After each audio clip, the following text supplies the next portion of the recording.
why Donald Trump won. I, as you know, believed it was his race to lose.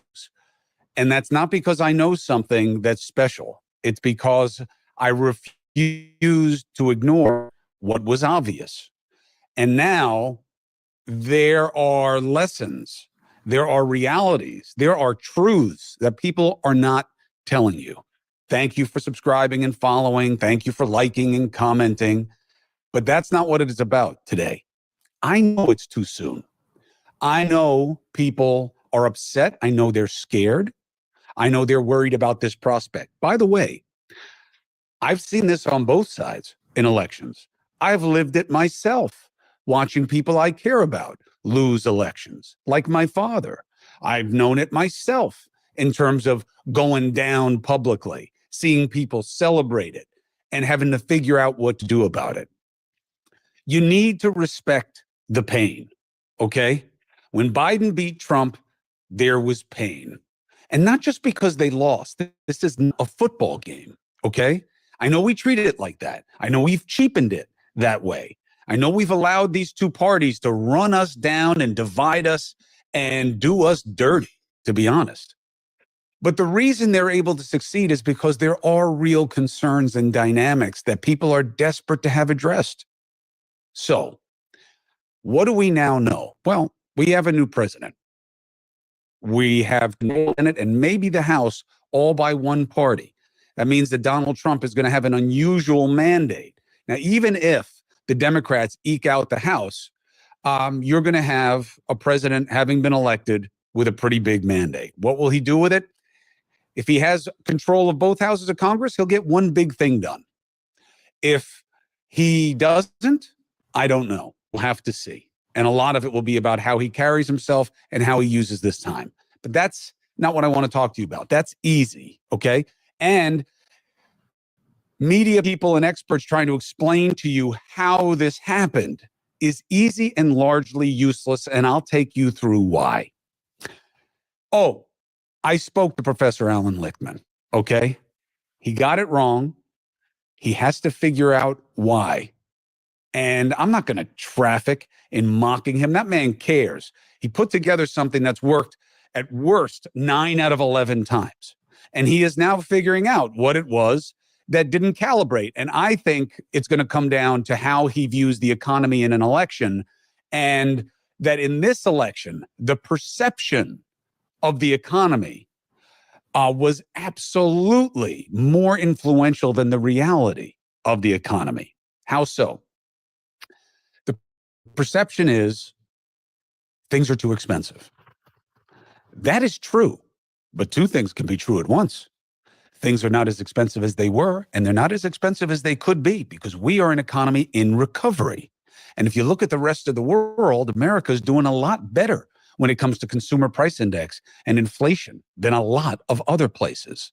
But we're not in a lot of other places. We're in this place.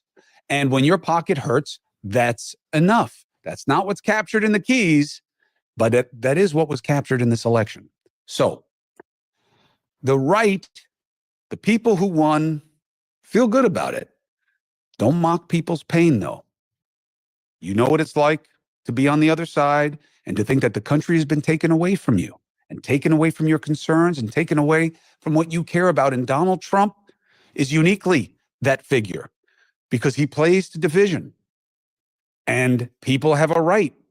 And it makes sense that they would be afraid of what he could mean, given what he has said and what he has done. But what happened is not a surprise. And even though it is too soon, when you care, you've got to talk about it. And now is the time. If not now, when? It's the same thing like when we have a shooting that you guys care about for 5 minutes and everyone says it's too soon. Don't talk about why it happened. We have to. That's the only time people care. Similarly, that's where we are. Now, I want to break it down into a few different pieces that I'm not hearing anywhere else. The first one deals with News Nation. Decision Desk HQ called everything first last night that mattered. North Carolina, Georgia, Pennsylvania, the Senate, and of course, the presidential election. Why? Two reasons. One is good, one is very bad. What's the good reason? Scott Tranter and his team at DDHQ, they do a good job. They did their homework in advance. They didn't make mistakes that a lot of pollsters do. They were open to realities of what they didn't know and who wasn't getting captured in past cycles and adjusting for that. They did a good job, but they're not the only ones who do a good job. So why were they so early? Because News Nation wasn't afraid of saying the truth. News Nation did not have a preference. And you could see it in a lot of other outlets. It wasn't just that they delayed. There's nothing wrong with delaying, because the only sin on election night is being wrong. Okay? I have never wanted to be first. My goal last night was not to be the first journalist in America to say that Donald Trump will be the 47th president of the United States. But I was. Why? Because it didn't matter to me if it's him or if it's Harris. I didn't have a preference. Yeah, but you should have. No, that's your job. Your job is to have a preference. My job is to be open to both and be fair to both and to accept the process as it is. Look, all you had to do was surf around and see how upset people were. All right, we get it. You wanted Harris to win. You should have known that she wasn't going to. That's a different question. The problem is that you wanted her to win and you weren't transparent about that. And you saw that last night. And now a lot of that same media is going to try to rehabilitate themselves by telling you how this happened and burying you in demos and other people to blame. Don't blame other voters. Just like you, the people who decided this election voted on a head and heart meld. They were guided by their pocket and self-interest. And that interest of the self had an overlay of the world around them as well as the economic reality. This is not an unusual coupling in elections. As Carville brilliantly put it, it's the economy stupid, but it's the economy micro, your economy, your pocket, your perception. Okay? Now, I will go through what matters about how this happened, but I'll give you the headline. Don't blame Black and Latino men. Okay? Blame them for what exactly? Considering their own economic realities for themselves and their families? That would be weird. For not being aware that there's systemic racism and bias and that there are those who have run them down for what and who they are? Do you think they don't know that? So is it that they didn't get that they needed to be woke and put that as a priority? Is it that they didn't understand that they were supposed to see Trump as what he was being painted as at his worst, which is the next Hitler? You don't think that was part of the problem for Harris and the left? That Trump's reasonable consideration had been skewed by extreme ideas? You don't need to tell minorities what it's like to be a minority in America. They voted their self-interest. And in politics, and the left should get this because you're asking people to get it about what you care about. In politics, if you tell people they are wrong to feel how they feel, you lose. Again, in politics, if you tell people they are wrong to feel how they feel, you lose. Want an example? Last night. Want another example? My father, when he was discussing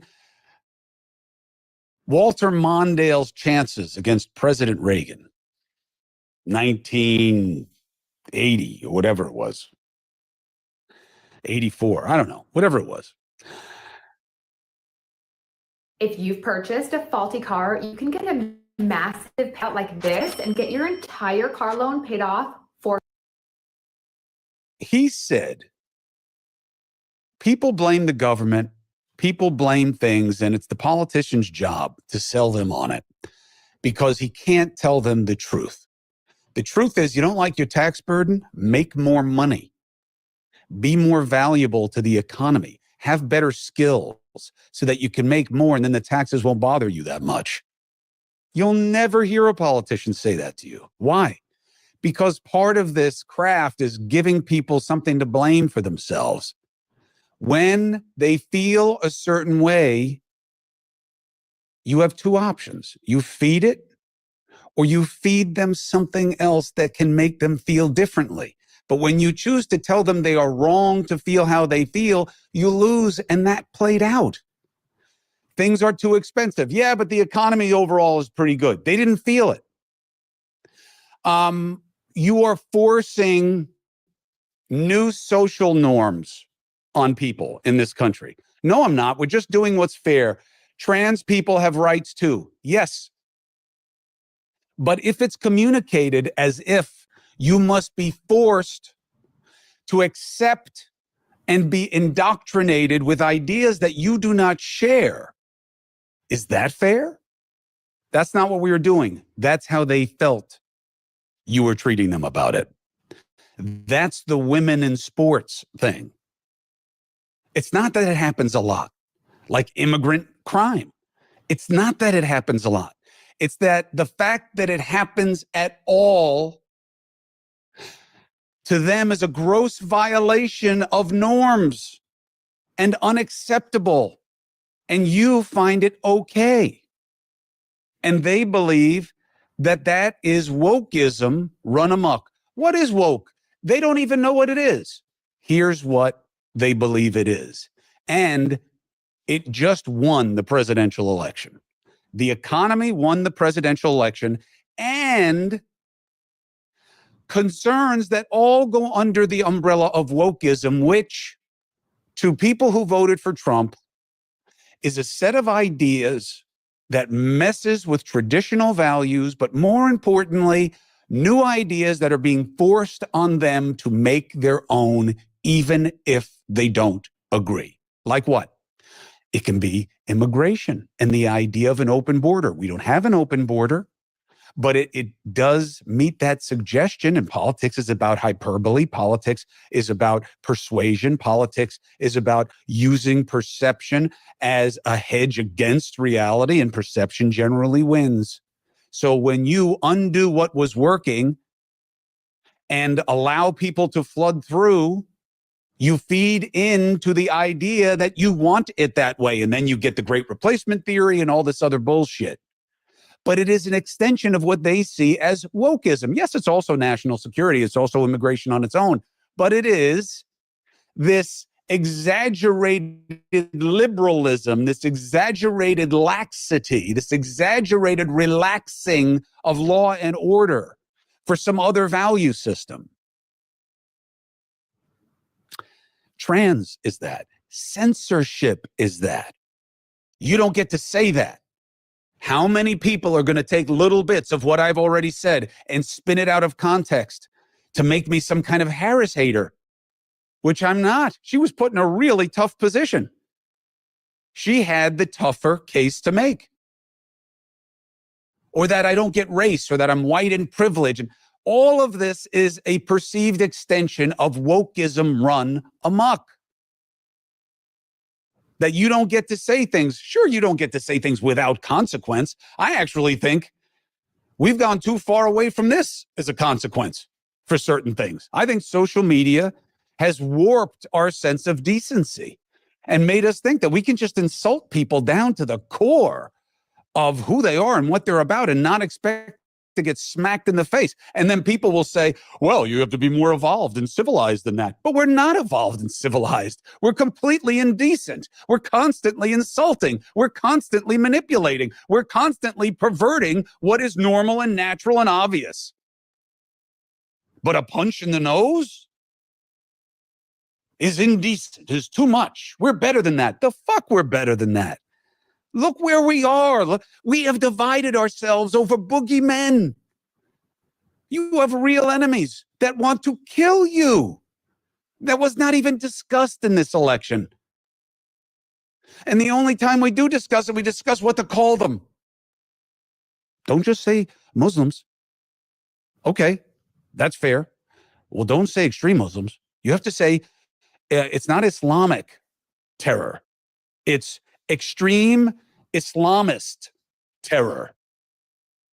Why don't you spend as much energy fighting the problem as defining the language? PC is way too much P and not enough C. That is an extension of wokeism. You don't have to agree, but it just beats your ass in a way that you are shocked by. See how I use an ad blocker. Very mindful, very demure. I'm not watching ads like the rest of you. But when Support for the Chris Cuomo Project comes from Everyday Dose. Say hello to the next generation. They can show you all these different little bar graphs of what the numbers were. Again, you want to know? Here's the answer. Democrats underperformed. Trump performed or overperformed. Harris was not an impressive candidate, but she's better than Trump. She wasn't just running against Trump. She was running against a movement of grievance, of the status quo that she owns on her watch, that she embodies as a person, that she provokes with how she presents. Now, is some of that race, gender? Yeah, I think so. Whether it's overt or implicit. Yeah, I do. I think it's part of the choice structure for Clinton and for her, Hillary. All right, but you got to build that in. You got to build it in. And them saying she was a DEI hire. Do I think that's fair? No, but you set her up for it by the process. Perception is reality. But she's the better person. It's not like that. She represents things that they value more than Trump's personality. The people who vote for Trump, they may laugh at him, they may celebrate him, they may idolize him, but they're not him. And not just because they're not wealthy. A lot of them are. They don't talk like him. They don't treat people like him. They don't do the things that he does. Well, then why would they vote for him? One, because they hate something else more than they reject him, and he hates what they hate. He says he wants to change what they want to change, and she represents what they want to change. Now, Bernie Sanders says, what'd you think was going to happen? The Democrats abandoned the working person. It was white people. Now it's Black and Latino workers as well. Is there truth in that? Yes, but it's also more complicated. The why matters. On economics, it is on your watch when they are feeling pain. Okay, we get that. We get that. Any candidate's going to have problems with that. But there is this culture overlay. These people are part of a populist movement and a guy whose cabal has policies that don't benefit them as a priority. They are getting trickled down in a populist movement. Why? Because they have been deceived about these cultural boogeymen that the left has helped empower. DEI, immigration, transgender, censorship, lawfare. Oh, yeah, but he did all those things. But we've never seen anyone prosecuted for the kinds of things that he is so much, so extremely, especially those two New York cases that I've talked about plenty. And now they're pushing to sentence him. They didn't learn the lesson. Okay, so this is looks like an Airbnb, and it looks like people are just walking through the kitchen, the living room, and they're not any of the wiser. DEI. So DEI is a bad thing, diversity, equity, inclusion? Hell no, it's not. I think it's a sacred responsibility in America to embrace diversity, equity, and inclusion. I think our institutions should look like our country. How you do that matters. Allowing people the perception that it's not based on merit matters. And that's why Trump won. It's very basic. A lot of people felt pain that is on her watch. A lot of people were upset about the border and about these cultural boogeymen, and she is on the wrong side of those issues. Now, here's the problem for the left to think about. She underperformed Biden almost everywhere. Why? I say almost, I know, but don't cite me the exceptions. Look at the trend. She underperformed. Why? Would Biden have done better? Now, I think the snap answer to that is no, because his capacity was too much in question. Why did she underperform then? You got to figure that out. And I have a way to help you, but I'm telling you, do not buy this black men and Latino men. They were taking care of their needs on the economy and they keep the people they care about safe. And you take the economy and you take the border and you take the overlay of these other suggestions of priorities and what's normal and what's not, and you see why that movement beat the left. Yeah, but Trump, I know, but I keep telling you, it's about more than him. If they had picked Nikki Haley, you would have gotten spanked in even worse fashion. You still haven't seen how the many feel co-opted by the few. LGBTQ plus community matters to me. I think America is about defending the minority, protecting them in a way that other places don't. That's why we were founded. People coming here as others, fearing persecution and judgment. But how you do it matters. And the idea that you are putting the minority above the majority is an easy sell in today's America. Yeah, but it's not true. Welcome to politics. It's about perception. It's about facts and feelings. Look, I have to be right. And it's not because hindsight's 2020. It's because of what you just saw happen. Why did Trump win if he's so flawed? Because America's racist. I don't buy it. Do we have racism in America? Come on. What more rhetorical question is there than that? But to say that everybody who voted last night for Donald Trump is a racist? What's the best oil to cook with? Number 3, canola oil. If you can find organic. Not all Trumpers are racist, but all racists are Trumpers. Okay. Even if that's true, that's not one move away from you winning last night. They're just not enough of them. Who are all these other people? He may have won the popular vote. You know how rare that is with the registration advantage that Democrats have in this country? And I believe they have that registration advantage for good reason, not because of some replacement theory. It's because that party had been the party of the working man and woman and their fundamentals and not catering to elite and discrete concerns.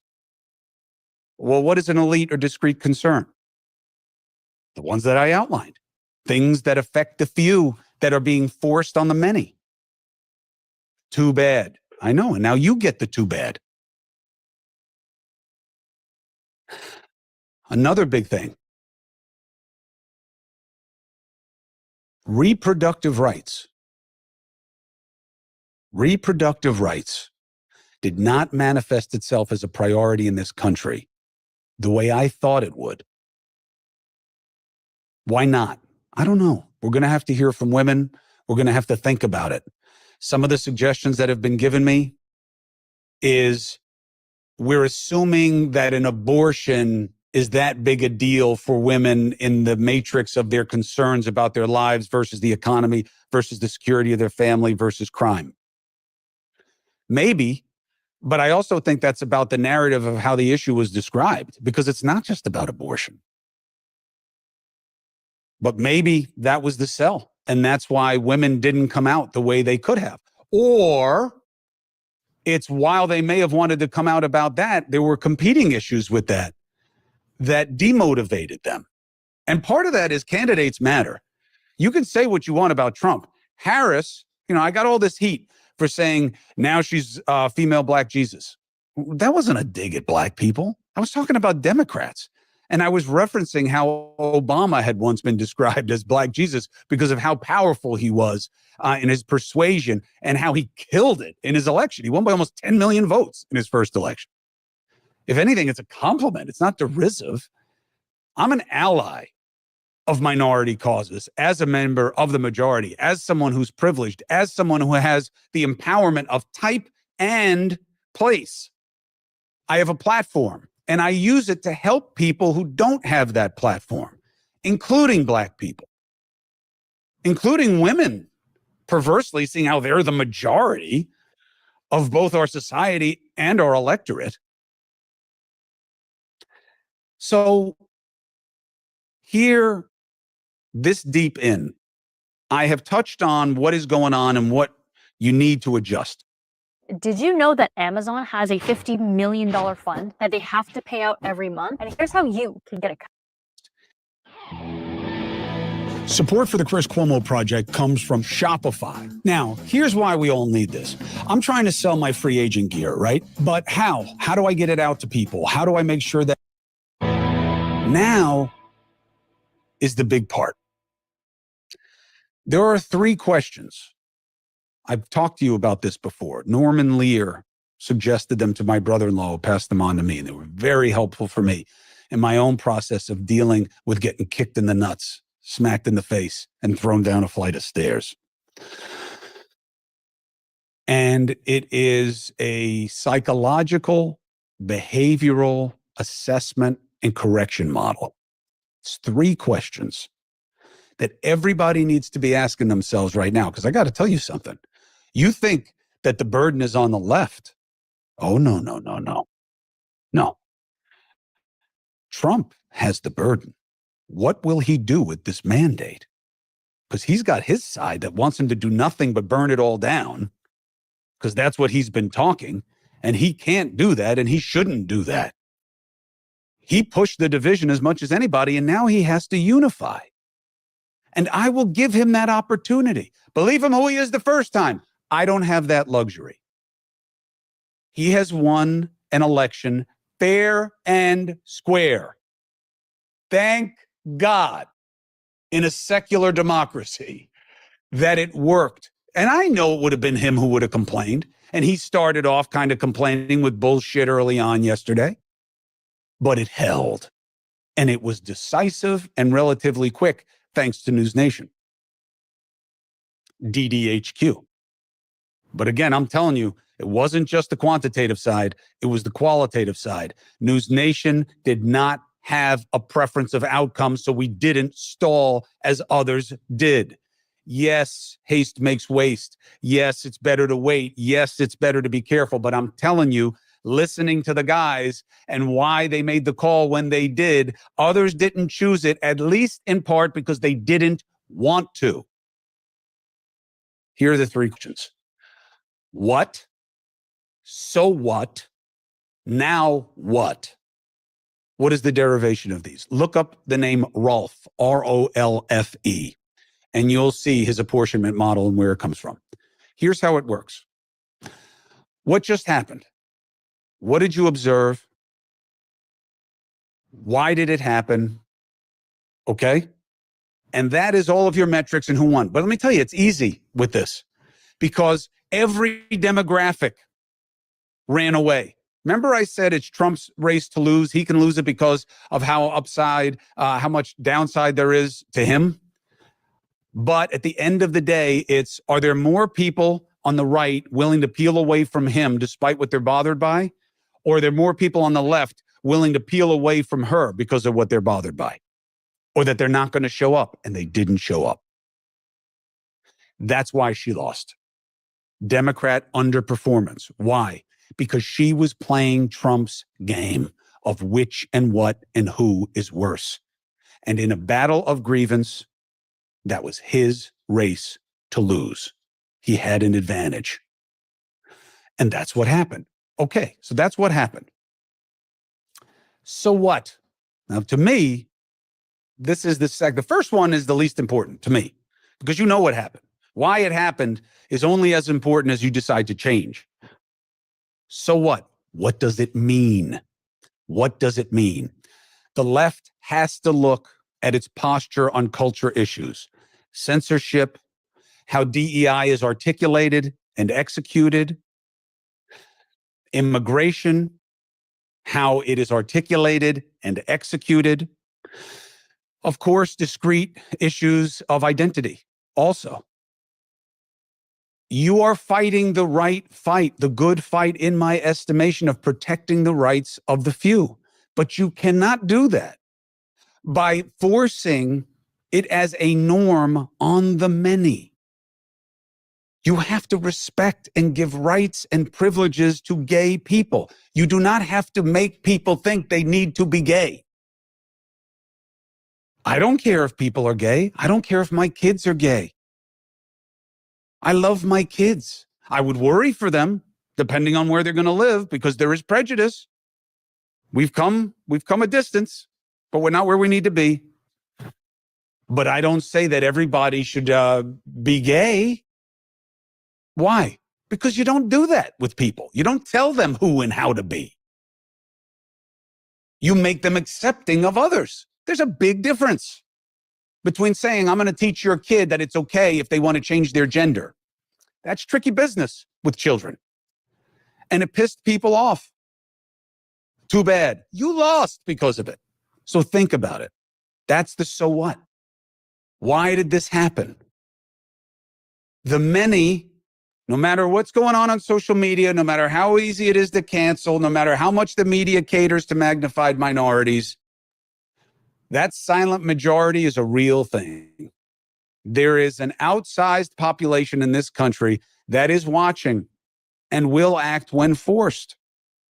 And not in a bad way necessarily, but in a way that is reflective of the majority. And that's what just happened. And I'm telling you, it does not mean that this country is more like Trump than it's like Kamala Harris. I do not believe that.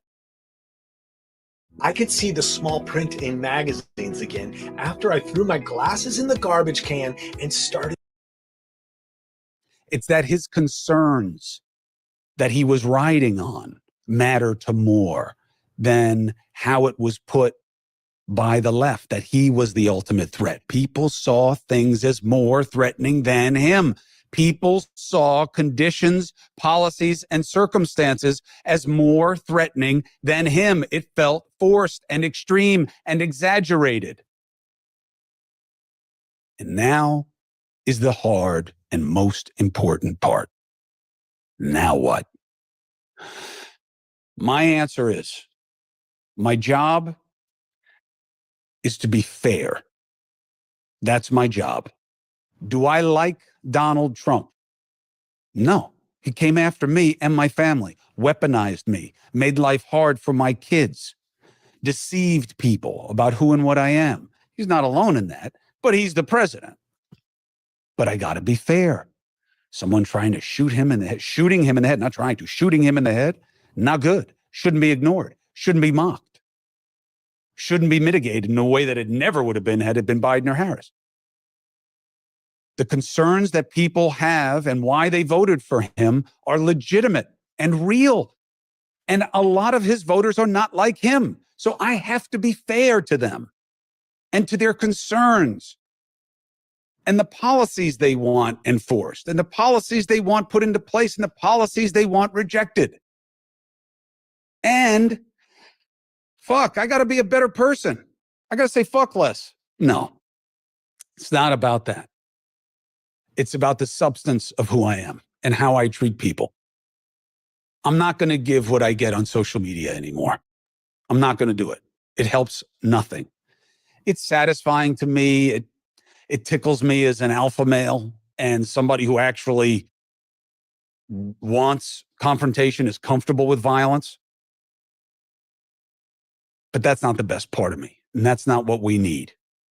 We're too harsh. We're too angry. We're too volatile. We're too reactive. That's me. I'm going to work on being somebody who is constantly pushing better. Yeah, I get what's wrong with him. I get what's wrong with them. I get what's wrong with her. What are you doing that will make it better? That is going to be the most common question that I ask here and on any platform I have, wherever I am. What are you doing to make it better? And I'm going to police that like a mofo. What are you going to do? Now, you know who's got the toughest one to answer on that? Not the Democrats, because they're going to be the out party now. They're going to be in react mode. It's a much easier place. Yes, the incumbent has advantages, but there are advantages on the outside also. Look, Trump lost in 2020. He won now. Why? It was largely the same basket of issues. One was on his watch, one wasn't. Donald Trump has the toughest question to answer. You won. You won by scaring people. You won by dividing people. You won by exaggerating the problems in this country. Now, some of that will work for you because you're going to say that you magically fixed an economy that you didn't by just taking credit for the status quo that you now attack. But what are you going to do about what you put in people's hearts and in their heads about one another and about who the enemy within is? And yeah, you got some Latino men voting for you, but you got a lot of people looking at Latino men in a way that they shouldn't be. What are you going to do about that? What are you going to do with your power? What are you going to do when you get attacked? What do you do when you get disrespected? Are you going to be thinking about us? Or are you going to be thinking about yourself? I heard you say that you're going to work your ass off. Yeah, but for who and for what? J.D. Vance, look, we know he's malleable, right? You don't go from thinking someone's the next Hitler to thinking, that they're the next savior with a logical continuum. That's just about opportunism. So where's the opportunity for him now? Now what? Does the left get back to focusing on economic issues that help working families, that help people who need help? Do they start picking up on the issues that serve the better interests of the majority in this country and not just niche special interests? Not that minorities don't matter. They do. We are all minorities in one way or another in this country. It is the melting pot. That's what she is. That's what she's going to be for the foreseeable future. Thankfully, it is our secret sauce. White fright is also real and has been played to and exaggerated to perverse effect, but effectively. What happened? Easy. So what? What does it mean to what you're about, what you were about, what you will be about? Now what? What are you going to do about what just happened? Now, God forbid you take that to mean what we were worried about with Trump, that he wouldn't respect the process, that it wouldn't be a transfer of power, that he would use violence, that he would incite assholes to go into the streets. That didn't happen. He won, and the process, by all indications, was legitimate and really exceptional. Exceptional in its execution. And the message was delivered. The people have spoken. That should be the first line of this. The people have spoken. The process worked. Will you respect it the way you thought he would not? And if so, how? Are you just going to start investigating him again and call for him to be sentenced? That would be a mistake. Listen to the Jews. Listen to the people who usually vote Democratic and didn't. You can't have people running around on campus and making anti-Semitism okay in a way that would never go for any other minority group. It's not okay when it's the Jews. I know there aren't that many, but you don't think that New York City outcome, that she only got 68% of the vote, you don't think that's a message? You should not forsake a group of people on what matters to them most. A lot of the Jews in this country may look white. They're not. They're a hunted minority. And you catered on the left to those who want them gone. You better think about that. You better think about what your party is. So must Trump. He was delivered a mandate, but a lot of it he's got to ignore. Guys, I'm about to cash a check for $180,000 and get my entire car. Tear it down, destroy the deep state, get rid of all of these people, and round them all up. It's not going to work legally. It's not going to work practically. It's not going to work morally. It's not going to work ethically. You're not going to round up 14 million people. Where are you going to put them? How are you going to do it? Well, we went to the moon. Has nothing to do with going to the fucking moon. Has to do with going what's right. We didn't blow up the moon. What happened is easy. So what? Meaning, what does it create as a change condition in you, as a movement, but also as an individual? And that takes us to the now what, man. This social media is killing us. It's all exaggerated effect. And the people who are blowing up on this platform are not necessarily part of the solution. Many of them are part of the problem. So what are you going to do? You as an individual, you as the Democrats, you as the Republicans, and you as Donald John Trump. This is your legacy phase. You will never run again. What will you do with this time? Who will you try to impress? How will you be remembered? That is the burden of the moment. How will you meet it? You know my attitude. Worry is wasted. Whatever's going to come, let it come, just like this election did. And now, let's get after it.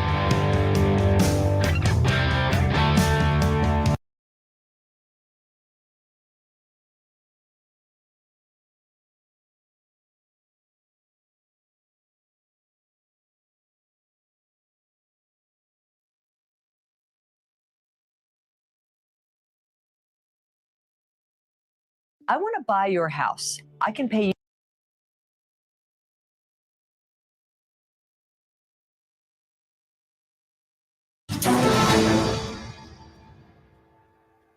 Now, let's ask the question, how is the world reacting to this? What is Mr. Trump likely to do on the world stage? Well, for a view from Africa, I'm joined now in the studio by the international political analyst and executive director of Development Specs Academy, Professor K. Ikechukwu, who's a member of the editorial board of this day newspaper and is also a professor of strategic management and human capital development. Thank you very much indeed for joining us. What is your reaction to the news that Donald Trump is on his way back to the White House? Is it a nightmare or something you welcome? I welcome it heartily.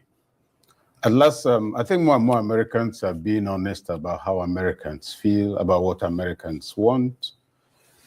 Yes, Obama came on as the first black man, canvassed certain values. If you recall, under Obama, Nigeria was to be sanctioned for making an anti-gay law.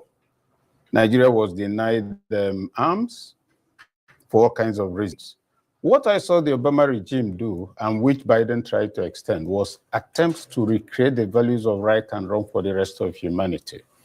The amount of investment that government made on gender issue, what do you call it now? LGBT, it's never been done in history.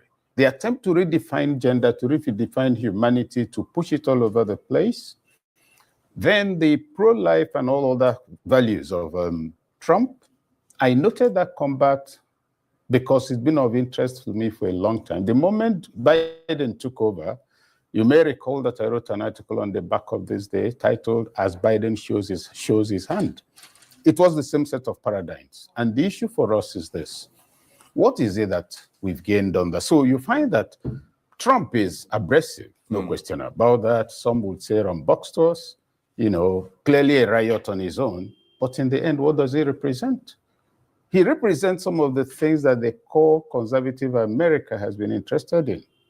After Reagan left office, his chief of staff, Morton Blackwell, set up the Leadership Institute for only one reason: to recreate conservative American values and to ensure that those who pass through that institute, just like NIFTA in Nigeria, are gotten into the State Department and the core agencies. And part of the values being pushed there are what Trump, without any liaison with them, was doing. I was in that place in 2012. So the point being this: a government that could say, don't say Merry Christmas, is inclusive, just say season's greetings. Must be a government that doesn't believe in God. And it's not about being conservative, being timid, being extremely religious. On what basis did that government set out to redefine what we are? So Trump came on, complete with what? Unappealing in self-presentation and everything, but there was something that drove him on. Now, he was also abrasive, was not too welcoming to outsiders. Now, that Trump is the externalization of the feeling of the basic and average American. Namely, if you and I walk into the US today, immigration doesn't feel happy seeing us. That's the truth. But they have to be nice about it. You mean seeing you, not me? Us. Because, no, I'm just kidding. Yeah, I understand, you know. So the whole thing that everybody is trying to be politely nasty. The man says, no, this is my backyard. I decide who comes here. So that element is there. Right. And I am not surprised at the victory because, you see, it means that more and more people have courage to be honest. Some people are seeing it as a progressive dismantling of America. I would say, what is there to be dismantled? A reality that everybody was pretending is not there is now being unveiled. And the custodian, or if you like, the patron saint of that is Donald Trump. Right. Well, in any case, we're just hearing that both President Biden and Vice President Kamala Harris have now called President Trump to congratulate him because she had decided she wasn't going to speak today, and she probably still, I understand she's going to speak at about 4 p.m. UK time. Okay. I mean, sorry, 10 p.m. UK time, so I think, which would be sort of, 4 p.m. American time. Yeah. But in any case, they've called to congratulate him. But all the things you were saying, of course, reminds us of what a fractious election this has been and points to the deep-seated divisions in America. Mr. Trump has talked about healing those divisions. Do you believe he can, or he's going to deepen those divisions? He will deepen them. From experience, we've seen him as president. We've seen him as president who lost and didn't want to go. And we've seen him as president contesting, as a candidate contesting for this one and throwing everything while contesting. He's likely to deepen those divisions, not because he's setting out to deepen them, but because he will be so strong in affirming his own convictions that many will see that there's a gulf between him and them. Now, the question then will be the ultimate impact of those things he's doing. That's where our attention will be. But talking about healing, I think we are familiar with Trump's kind of healing. If he gives you medication that's not good for you and you don't take it, he says you're stupid. If you take it and it doesn't taste nice, he says, no, something is wrong with your taste buds. So that's the kind of healing we'll expect. But I would say about time too. And in terms of reducing the fractiousness of these elections, is there likely to be a sigh of relief in America that the victory seems so clear and is not blurred by being too close? Because, I mean, literally the day after, it's been called for Donald Trump. We've heard that Biden and Harris have congratulated him, whereas in 2020, it took several days before a clear winner was declared. Yes. Yeah. Now, this in itself is very revelatory of the American soul at this moment of the historical hour. The same Trump who lost, the same Trump who was alleged to have actually wanted to probably take over violently, the same Trump who was indicted, the same Trump has received more votes than the vice president of an immediate past government of a different party. Yeah, but the vice president, who's a different individual, only had 3 months to campaign. I mean, Donald Trump has had since 2020. Yes, but she's also part of a party platform that had been in power and had projected a certain perception of America and a certain set of core values. And so he comes on, the same person that was practically infradig, all of a sudden he got real votes more than the other candidate. That suggests a new thinking. That suggests a slightly more honest America. That also suggests America we should become a little more worried about because it's going to be headed by a Trump who is a bulldozer. Even though I like him, he's going to be headed by a Trump who is serviced by a parliament that his party dominates. So anything he sends across is like saying to his child, look, I don't want you to be on this seat, move over. The boy will obey, or the girl will obey. Now, that's a Trump. And that's a perfect recipe for global danger. Sorry, finish what you said. Because he's likely to get endorsement. Right. When it's only his acolytes are there, is the party that owns it. He has shown a capacity for swallowing his party. He did that before. Nobody thought he would get the ticket when he did it. The first time he became president, he got the ticket. People chuckled. Nobody thought he would win. He won. Misbehaved thoroughly after losing.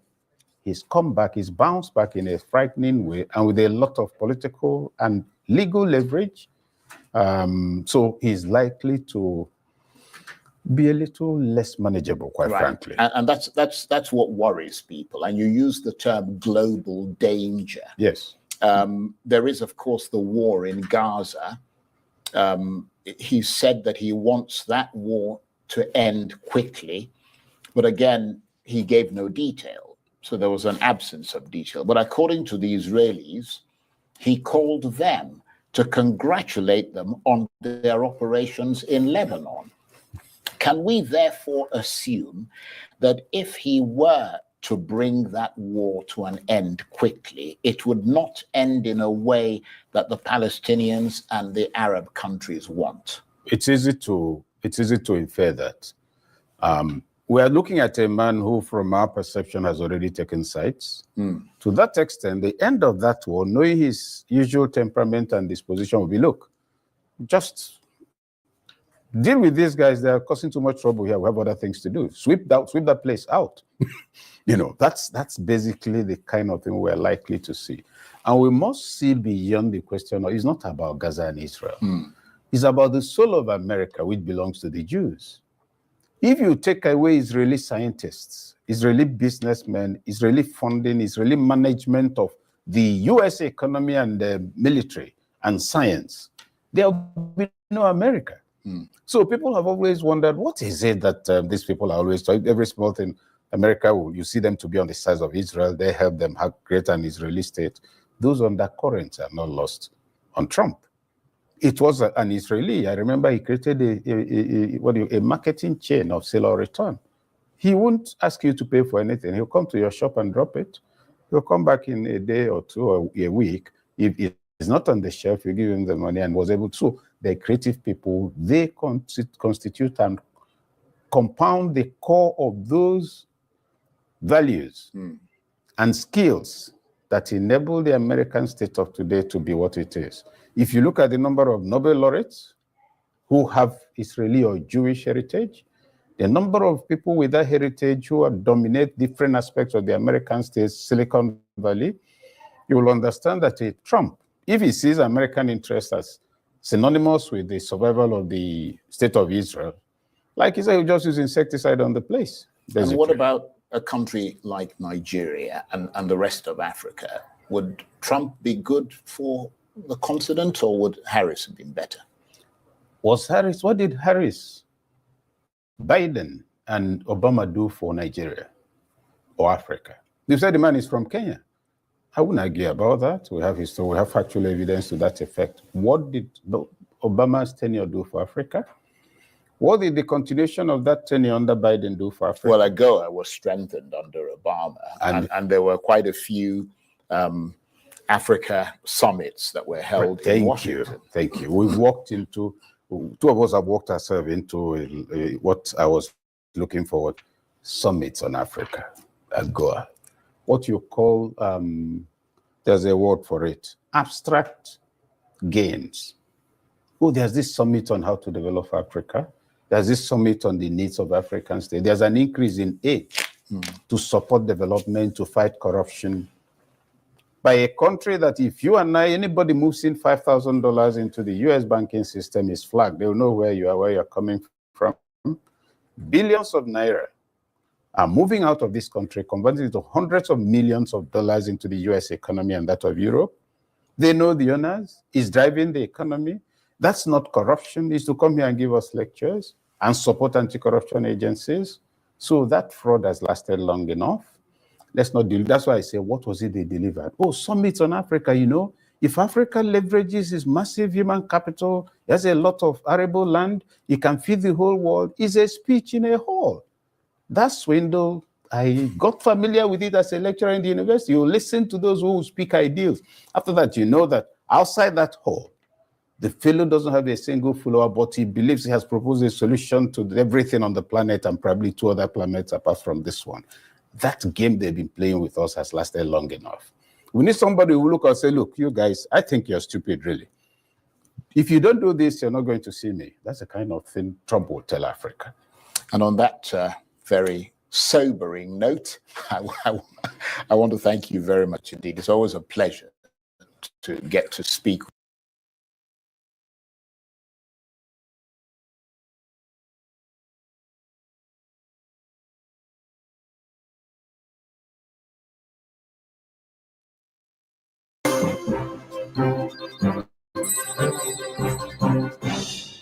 Let's bring in the former U.S.-Nigeria Parliamentary Relations Chairman, Ehozua Agbonaima. Good to see you, and thanks for your time. Thank you for having me. You know, I caught you there nodding your head when Adifemi said some Nigerians die hard Trump supporters. It looks like, Fester, you are one. Let us in on how this victory of Donald Trump was received by you and some of your members. Well, thank you, and thank you to our viewers out there. And then a big congratulations to all Nigerians, Americans that were eligible to cast their vote for Donald J. Trump. Today, having been re-elected as the 47th President of the United States of America, people will be wondering why some of us that are Nigerians that have lived there have been able to, do well, been able to participate in the democratic doctrine. You begin to wonder why. The simple reason is this: we have been fooled for too long. I take you back. Many years ago, former President Obama was President of the United States of America. He never visited Nigeria one day. After he left office, he never visited Nigeria. Biden is about to be out of office, never visited Nigeria. Kamala Harris, never. But when they are looking for vote, they always come to us. When Obama came out to speak to African Nigerians, and I said, no, we are smarter and wiser. You only need us when you want us to come to your own terms. But you have nothing, because I'm a Nigerian before I became an American. I'm a Nigerian American, but first of all, I'm an Edoman before a Nigerian before American. So I must think about Nigeria as a country, as my people. And a man that does not have any concern. When Nigeria was looking, when we had the seriousness of the Boko Haram insurgency, the kidnapping, killing innocent people in the northern part of Nigeria, even across the country, Nigeria was trying to purchase arms from the United States. There's what we call the Lee-Hay Law at the United States Congress. Yeah, the Lee-Hay Law, yeah. I could remember how many times I visited the U.S., had several meetings with the Congress, the Foreign Affairs. Thank God, the former Speaker, Dogara, who was very supportive. And the government then, Nigerian government, did everything to, purchase arms from the United States. They refused. It was only Donald Trump during his tenure that Nigeria was able to gain an access, while Donald Trump gave at least an approval for Nigeria to be able to acquire, to purchase the 12 Tucano, which of course you are privileged to help to succumb, to put some preventive measure in combating the menace of Boko Haram. If I may come in here, let me come in here, yes. please. Sorry, because we don't have that much time. Now, there's a narrative out there that, Donald Trump's stance on immigration might not serve Nigerians and other immigrants well. No, that's on the one hand. Nothing but cheap blackmail they wanted to use. So Obama, Kamala Harris, and Biden, they wanted to use that kind of message to kind of put some, some sentiment into our mindset. What really, did you listen to Donald Trump on his speech? He said, look, how do you open the border? The border is so porous where you allowed, illegal immigrants coming into the United States, those who left prison in other part of the world coming to America. When Nigerians legitimate Nigerians try to go to America legitimately. They are refused visa. People who have done well in Nigeria cannot even access the U.S. embassy here. You at the time you say 4 months, 5 months, 6 months, 8 months to obtain an appointment, and you can have somebody who can just cross the border to enter into the United States illegally. And Trump is saying that he's going to stop that. You have the right to come to America. You can come to America legitimately. That is what he's talking about. I don't want to be fooled. I don't want to be deceived by using, political shenanigans. Oh, he doesn't want, like somebody said, he said Nigeria is a shithole. Right. I don't need Donald Trump to tell me that Nigeria is a how exactly, yeah, this is television, okay? And it's a family one too, for that matter. How exactly do you think a Trump administration will best serve Nigeria? And indeed, Africa? Well, let me tell you, we have a lot of Nigerians that have excelled, that are doing very well in America. I'm telling you, in no ramification, there's nowhere you will not find Nigerian doing well. And so we're talking about the economy. Like I was talking to my younger cousin, my senior sister's son, who lives in California. He has a company that, look at, he was celebrating. Why? He's about 34 years old. He said, Uncle, when Donald Trump was president, my business was booming. All our friends were happy, giving, tax rebate. Do you remember at the time, most of the manufacturer industry, they all left America outside, the other part of the world. It was when Donald Trump came, he did everything to bring them back to America by giving them incentive. That was what brought that situation where a lot of employment. And that's where I wanted to come in, because it has gone back to being that most of those factories are now storage, places, and some of them have been used for some kind of worship centers. And it has also affected people's savings when it comes to their pensions. So what first steps do you expect from Donald Trump, specifically to reversing the trend, which you just highlighted, and also to making sure that internally, which is his main primary concern, Americans first. Yes, first. And ultimately, Nigerians, so which you just said that you're first in Nigerian. So how does it affect Africans and Nigerians especially? I want a president that will want to make sure that there's peace all over the world. And when there's an issue like in Nigeria that can come to Nigerians' aid, like I said before, at the time, Nigeria couldn't, access any weapon. And how do you fight insurgency without having the tools to combat the menace? So I'm looking for somebody, and I've had the opportunity to have a one-on-one with Mr. President Donald Trump many years ago. So people say that he's a racist. He's not. You don't just give a dog a bad name. This guy is a human being. Do you know what made him to win this election? The Evangelical, Council of the United States. I must congratulate, Pastor Paul White. The clergymen, the pastors, Pentecostals, Anglican, Baptists, they all came together because I have always been a Democrat. I've been voting for Democrats since 1987. But do you know what? I said, you know what? Something is wrong here. Where 5-year-old children are being taught in school immorality, that you don't need your parents' consent to change you from male to female, female to male. That is immorality. And that is not what we want. We want a country that will carry everybody along, that will bring peace, and the economy, to change the narrative. Not this. America is so divided today. And when America is divided in such a way, it's definitely going to affect every other country. Well, Trump actually says he will end the wars. Of course, he's going to. If Trump happened to have been the president by now, I don't think that war would have taken place. The Russia, Ukraine, and Israel, Gaza. Because do you know how much the United States taxpayer has been expended in Ukraine? And go to America today, all over the United States, you see homeless people everywhere. And this is, you say, charity begins at home.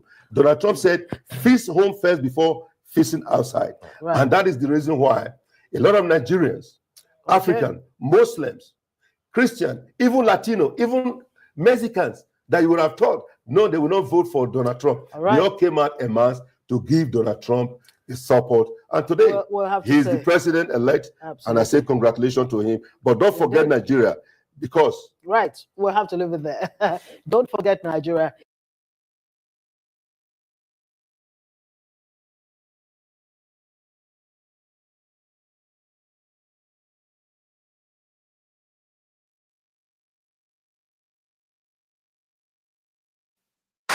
Thank you, thank you, thank you. Please. Thank you, thank you, thank you. Yeah, it's good to see you all. Particularly good to see my granddaughter sitting in the front row here. Hi, Finn. How are you, honey? For over 200 years, America has carried on the greatest experiment in self-government in the history of the world. And that's not hyperbole, that's a fact. We're the people. The people vote and choose their own leaders, and they do it peacefully. And we're in a democracy. The will of the people always prevails. Yesterday, I spoke with President-elect Trump to congratulate him on his victory. And I assured him that I'd direct my entire administration to work with his team to ensure a peaceful and orderly transition. That's what the American people deserve. Yesterday, I also spoke with Vice President Harris. She's been a partner and a public servant. She ran an inspiring campaign, and everyone got to see something that I learned early on to respect so much, her character. She has a backbone like a ramrod. She has great character, true character. She gave her whole heart and effort, and she and her entire team should be proud of the campaign they ran. You know, the struggle for the soul of America since our very founding has always been an ongoing debate and still vital today. I know for some people, it's a time for victory, to state the obvious. For others, it's a time of loss. Campaigns are contests of competing visions. The country chooses one or the other. We accept the choice the country made. I've said many times, you can't love your country only when you win.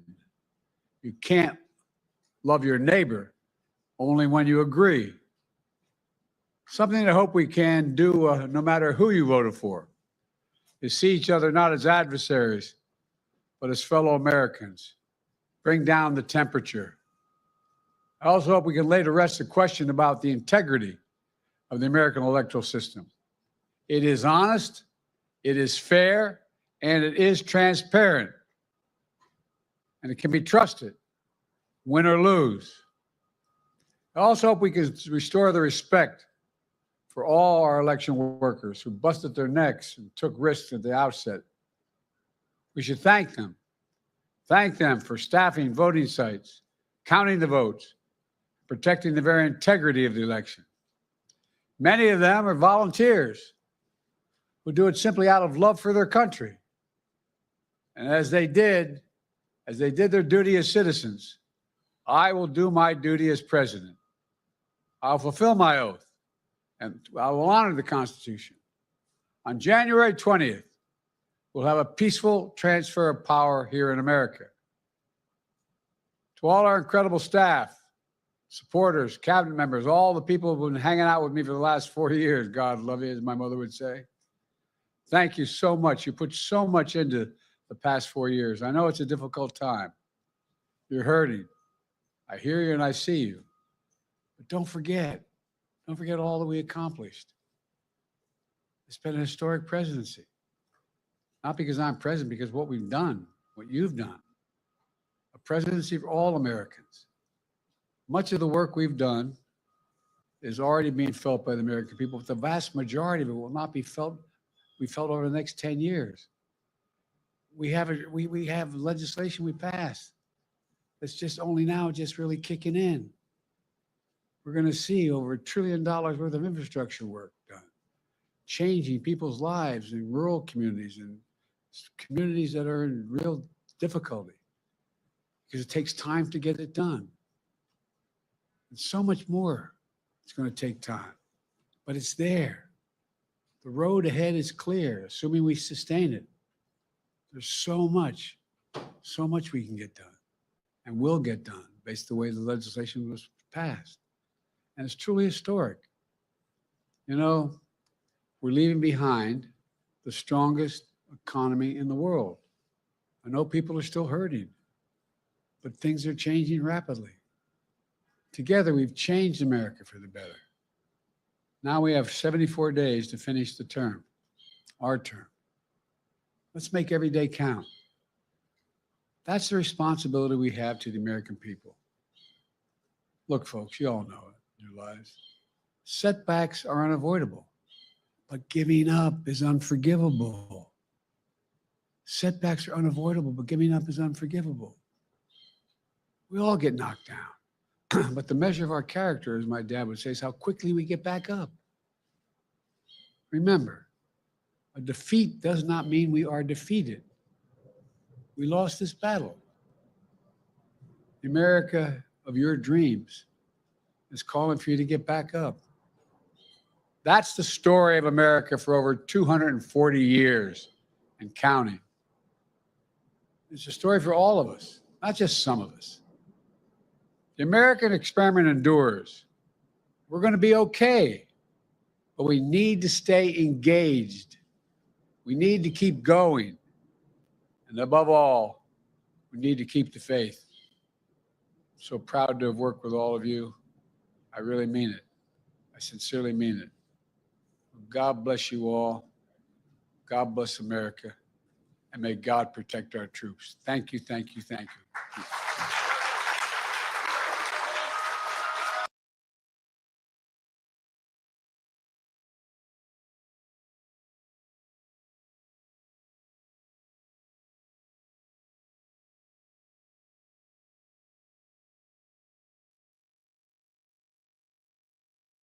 Here's my plan to dismantle the deep state and reclaim our democracy from Washington corruption once and for all, and corruption it is.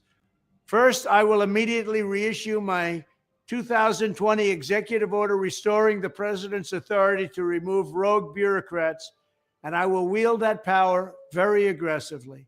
Second, we will clean out all of the corrupt actors in our national security and intelligence apparatus, and there are plenty of them. The departments and agencies that have been weaponized will be completely overhauled so that faceless bureaucrats will never again be able to target and persecute conservatives, Christians, or the left's political enemies, which they're doing now at a level that nobody can believe even possible. Third, we will totally reform FISA courts, which are so corrupt. Hi, Steve. I can't add you because it says you need to have your mic and cam on before I can add you to the stream. So if you can do that for me, that would be awesome. So turn on your mic and your cam. Okay, great. All right.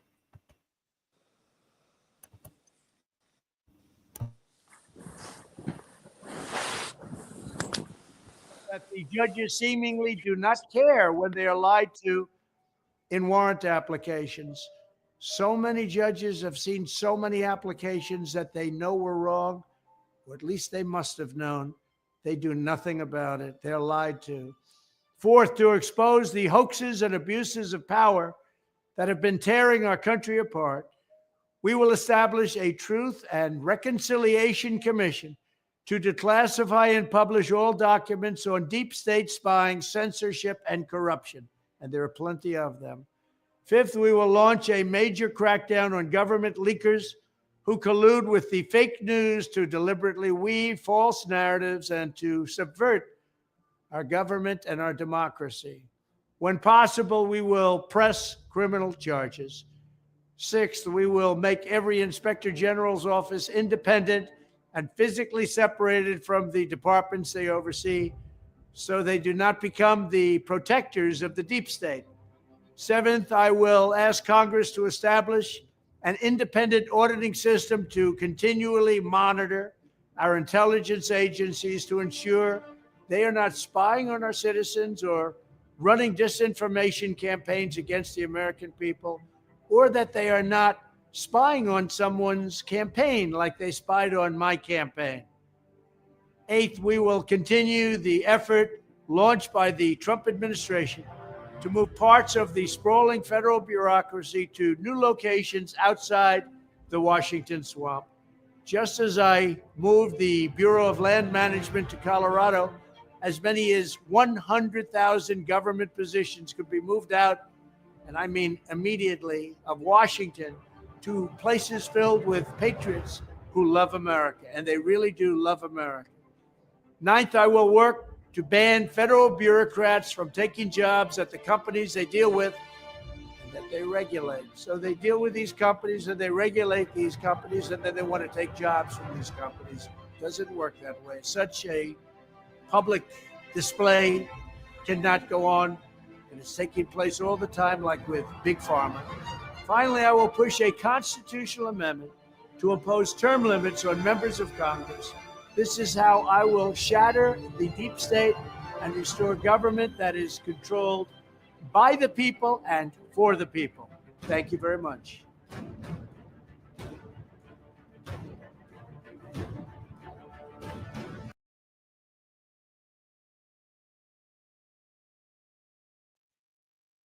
Hello, everyone. Welcome to the show. Greetings to you, Seed. I see you. Welcome, Gravitas. I see you. Dr. CM, thank you for stopping by. Steve, I guess maybe your network kicked you out. I'm not sure what happened. Yeah, guys, happy Thursday. Oh, happy Thursday to everyone. So, what do you guys think about all of this?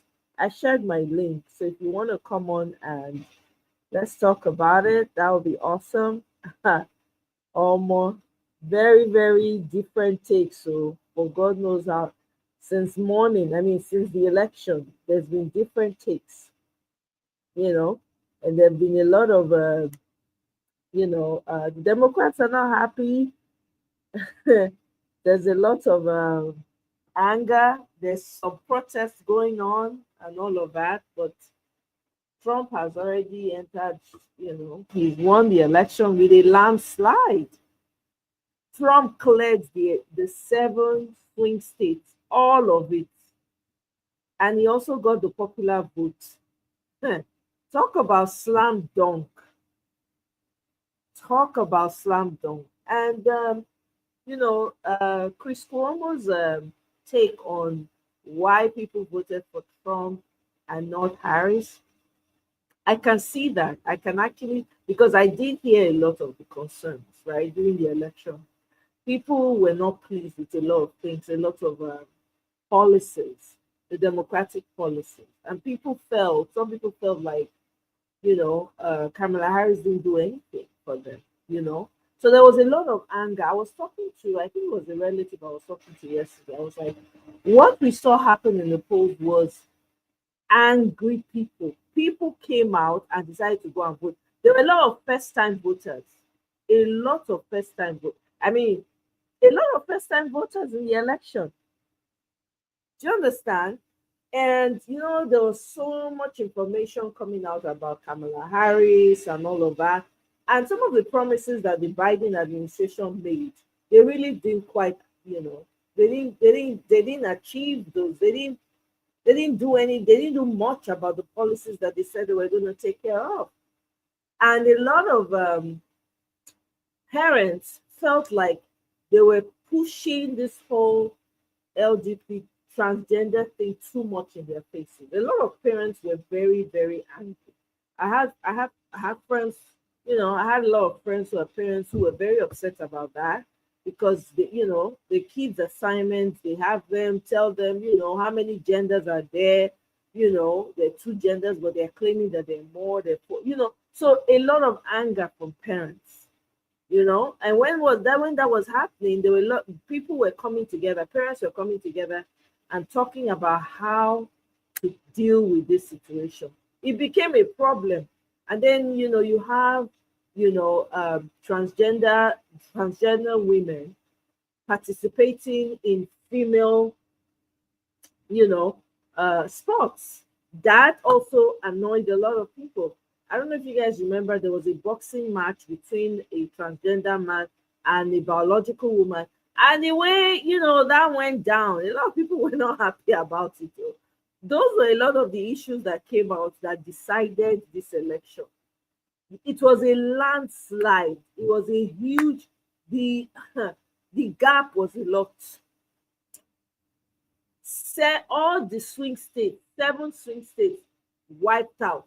And for the first time in America, the Amish came out in their numbers to vote. That was when I knew, oh no, the people are very angry. One particular guy, he was responsible for registering so many Amish people to come out and vote. He registered thousands of Amish people. That hardly happens in American election. The Amish rarely participate, if they even participate at all. So for them to come out like that, say don't be that one now. So a lot of what you are seeing and the landslide you see, a lot of them were first-time voters and angry voters because they felt like they're not listening to them. And then, of course, the abortion issue. I'm very glad because I'm very glad that Chris Cuomo was able to break it down one after the other. It was apt. The breakdown was apt. That is what people voted on. Those were huge concerns for people, Those were huge concerns. And then the Black people were like, we've been dealing with these issues of police brutality and everything. Nothing was done, right? When they were talking about what's it called?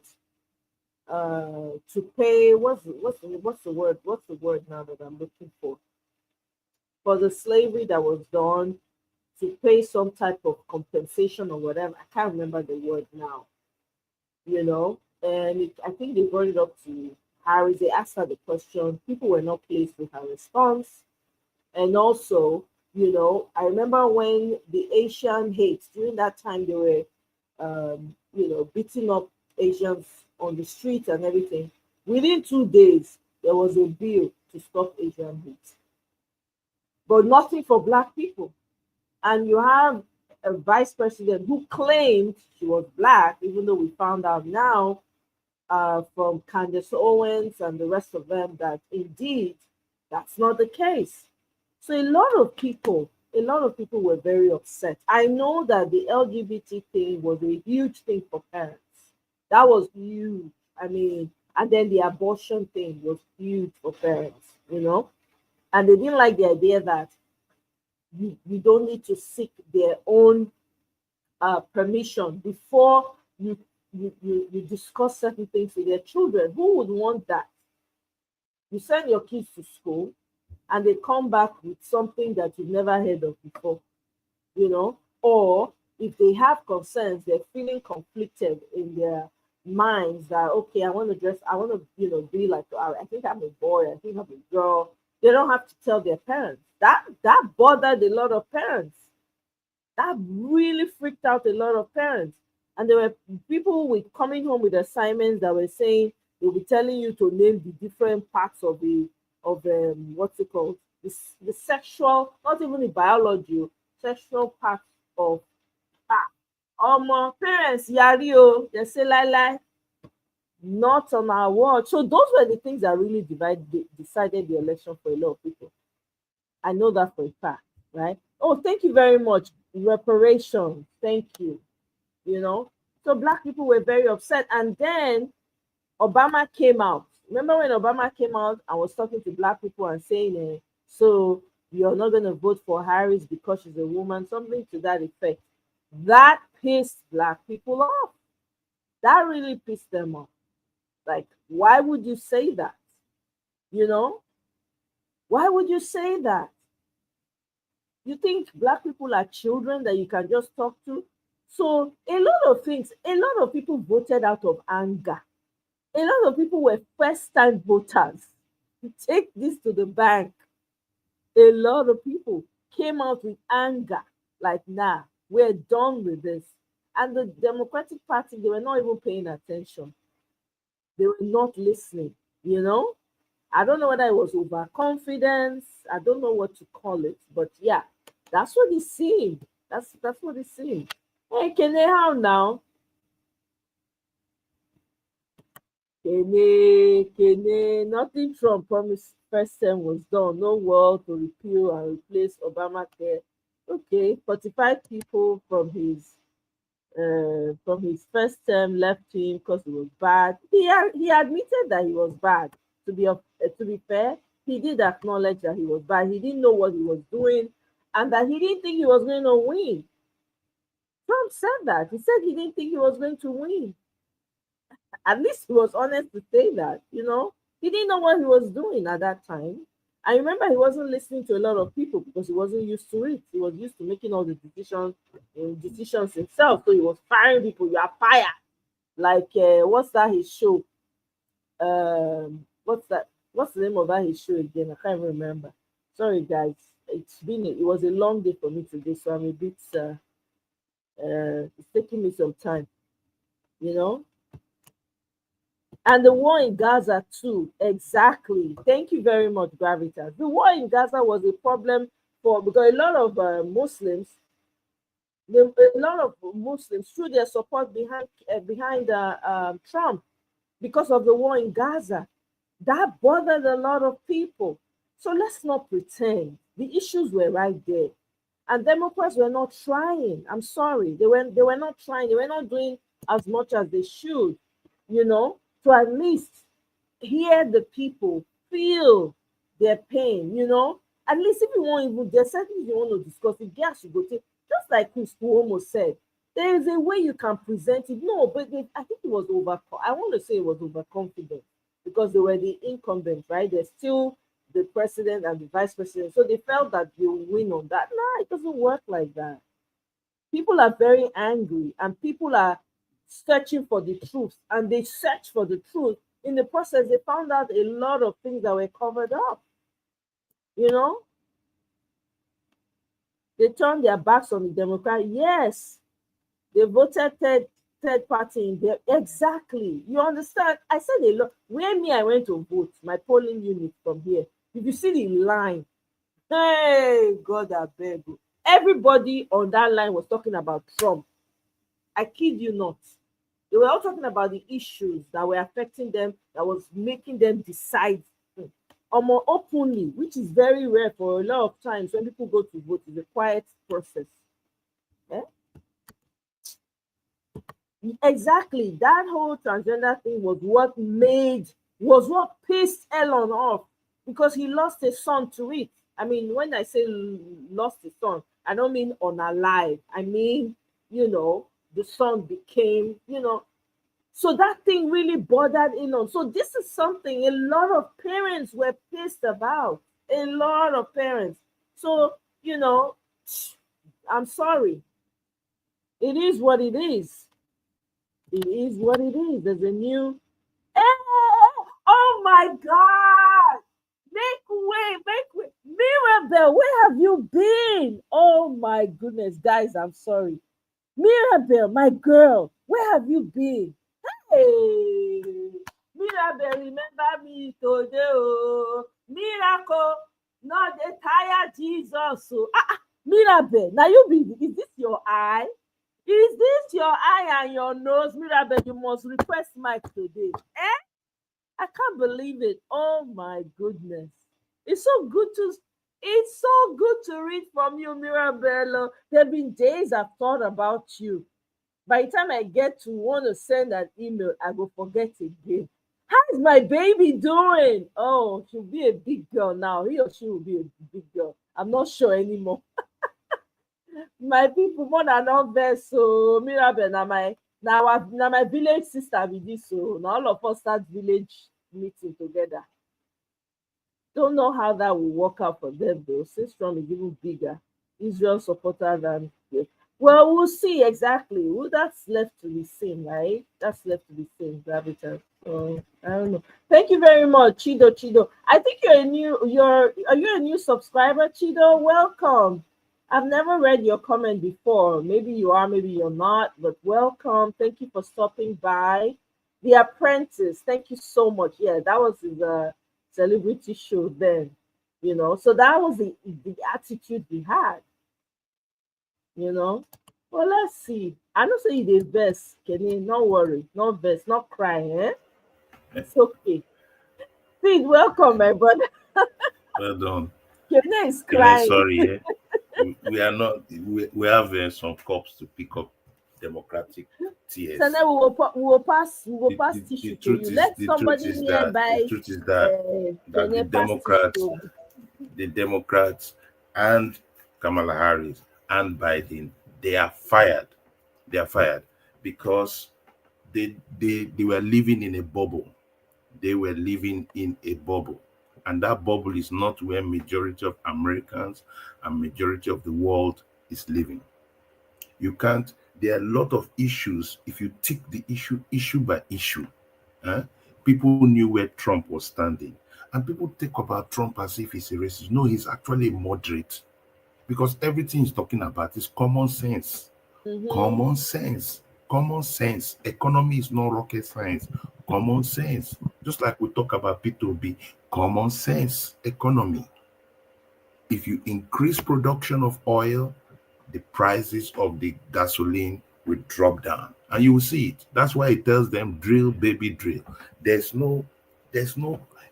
People want to, the average American wants that their home take, going home, they can get the right money to go home. And this was the first election in a long while where you can see the two things apple for apple. You have seen 4 years of Trump, you have seen 4 years of Biden. So compare. Very easy to compare. Very easy to compare. It's not rocket science. And the topmost thing to compare was economy. How much can you take home? How much is your business going? How is the medium-sized scale businessman, the average businessman going? Because Trump is a businessman. He's a deal maker. He doesn't care about you people's silly politics. He doesn't want to put money in other people's country. That was the first time he told NATO, I'm not going to pay you people's bills. Everybody pay up. Because America will not be doing what you're supposed to do. People were sleazing him. So for the first time, Americans are saying, yes, Trump may not be your best of friends. It's not your bestie. But we're not looking for our bestie. We're not marrying Trump. We want somebody that will go in there and fight for the average American. And if you look across all demographics, what were these Democrats thinking? Number one, transgender issues. That's what Elon Musk was mad about. Yeah, like, there were a you lot want of to do not your just you want to they do even your called it LGBTI thing. Yeah. That's fine, do it, all right? But don't put it in the faces of people. That's why the Amish people came out. They knew that their existence was threatened. So they say, you know what? This time around, we got to do the deal. Number two, like I said, economy needed to bounce back. All right. So Trump had approved a lot of drilling, especially in Philly and Pennsylvania, all those areas. Yeah. All right. So where there's a lot of fracking, you now stop the fracking. What nonsense is that? People want to drill. And the more you get oil, the more, like I said, in Nigeria, you want to reduce oil prices, you want to reduce the prices at the gasolines. What you do is that you open the drilling, you ensure that there's refineries, open modular refineries. The market will flood immediately. Oil and kerosene, petrol is everywhere. The prices will just drop. It's rocket science. You will see it happen. That's the first thing he's going to attack. He's going to do it easy. And he's somebody that just does things. So his first tenure, he was coming into a political machinery, which he doesn't know. The presidency has many things, and that's why he wants to attack the deep state. Why do you think they targeted his life? Why do you think they targeted his life to stop him? Because they know that when that person enters, Twice. I have to say, Trump is a brilliant man. Oh my God! Honestly, I've learned. The third thing is I ask people a question. People like Kenneth that support Kamala. I ask them, Who do you want in the room to discuss with Xi of China, Putin of Russia, Modi of India? Those are the top BRICS people. Xi Jinping.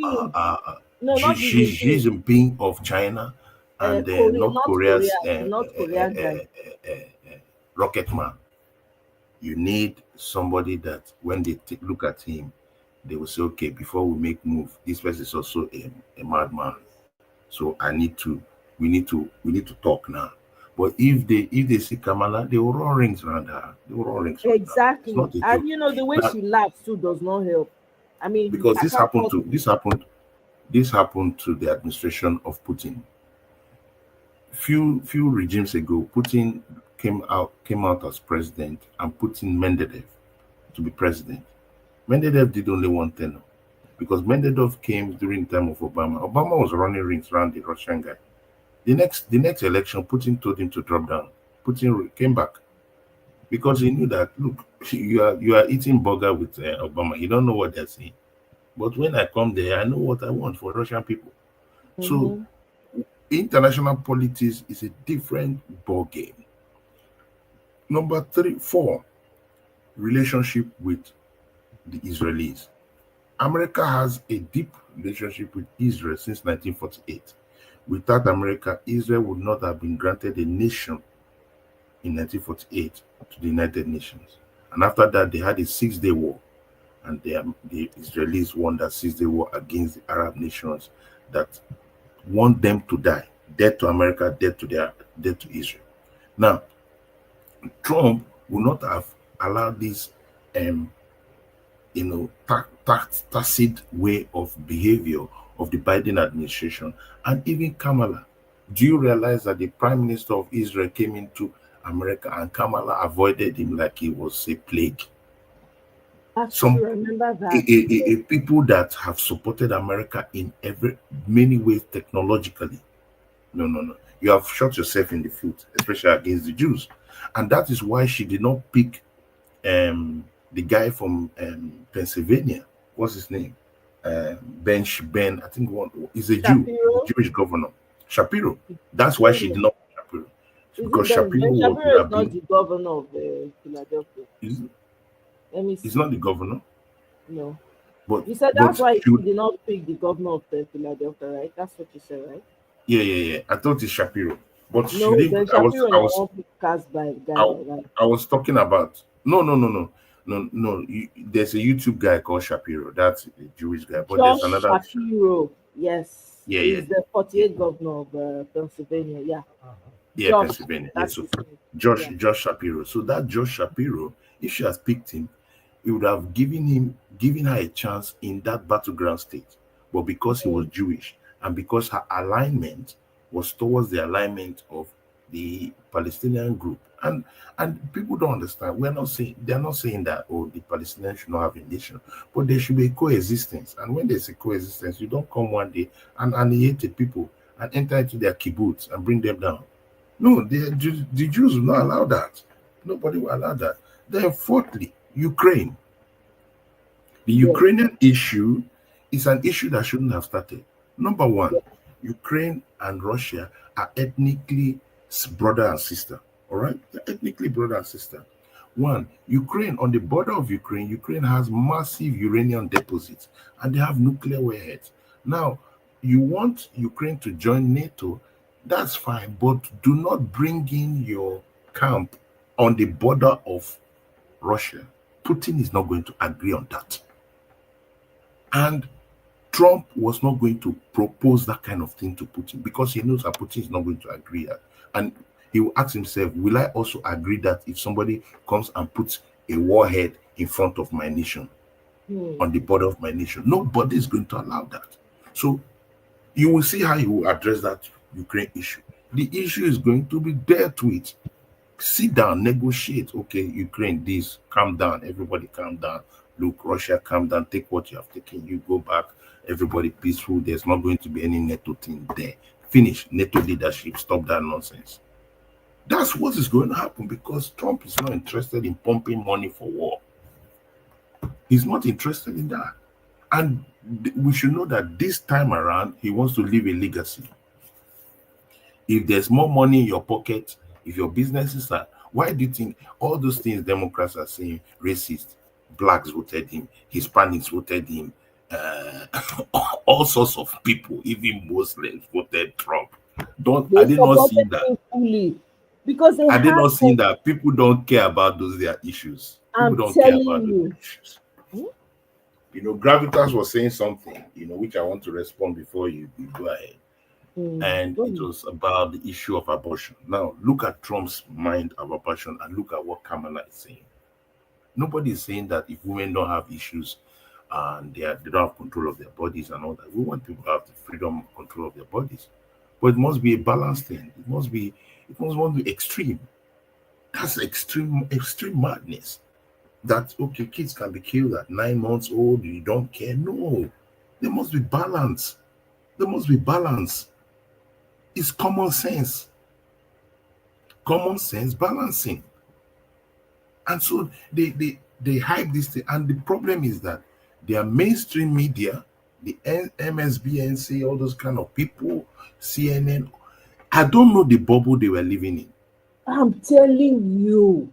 And then there has been a major shift, which has happened somehow in Nigeria, but I've seen a major shift in the media. A lot of people now know that the media is talking rubbish because they were the people that were saying that, oh, that Biden is not having problems. Oh, it's just fake news. Oh, it's just a computer-generated thing. That Biden is well. After the first debate, everybody saw that actually Biden is not well. So the media has been lying and shading things. Suddenly, they now realize, oh, we need this other person. So the truth is this. People are now knowing that mainstream media doesn't make any sense. So what did Trump do? Trump started going to podcasts. Just like Obi. Talk to people directly. Ask questions. There's nowhere Trump did not go. They asked him all sorts of questions. 3 hours podcast, 2 hours podcast. People were listening and getting to know what the man means. Where was Kamala? Kamala was running away. You ask her questions, she's going around the bend. She can't give you an exact answer. Even in the best place, okay, the View, which is supposed to be sympathetic to her, they ask her question, oh, what will you do differently from the current thing you are doing? She said nothing. That's why people say there's no point. There's no point. If there's nothing you're going to change, status quo is going to remain. You know what? Let's check out. And the Americans are very simple. They just want the money in their pay. Let's forget all this talk. That's the bottom line. No money in the pay. People that come into the country should come in legally. Period. It's just common sense. So people should realize that, calm down. Forget all these people crying. They cry till tomorrow. If the Democratic Party wants to get back into reckoning, they must move left center. You must go away from people like Kamala, come into people like Shapiro, come into that middle ground of common sense, of stability. Even this guy was better than her. What's his name? This old man. Biden? The guy that... No. He contested last time. The guy they called the socialist. What's his name? Oh,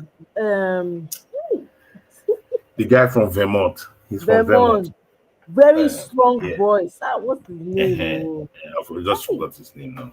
So Vermont senator. I beg, look at the senator from Vermont. I cannot forget this, my favorite guy. Yeah, he's a very popular guy. I just forgot it. Bernie Sanders. I go forget Bernie Sanders. Yeah, Bernie. My dad. I love Bernie Sanders. At least Bernie would have moved the thing, although he's very socialist, but at least Bernie is more socially central, that kind of thing.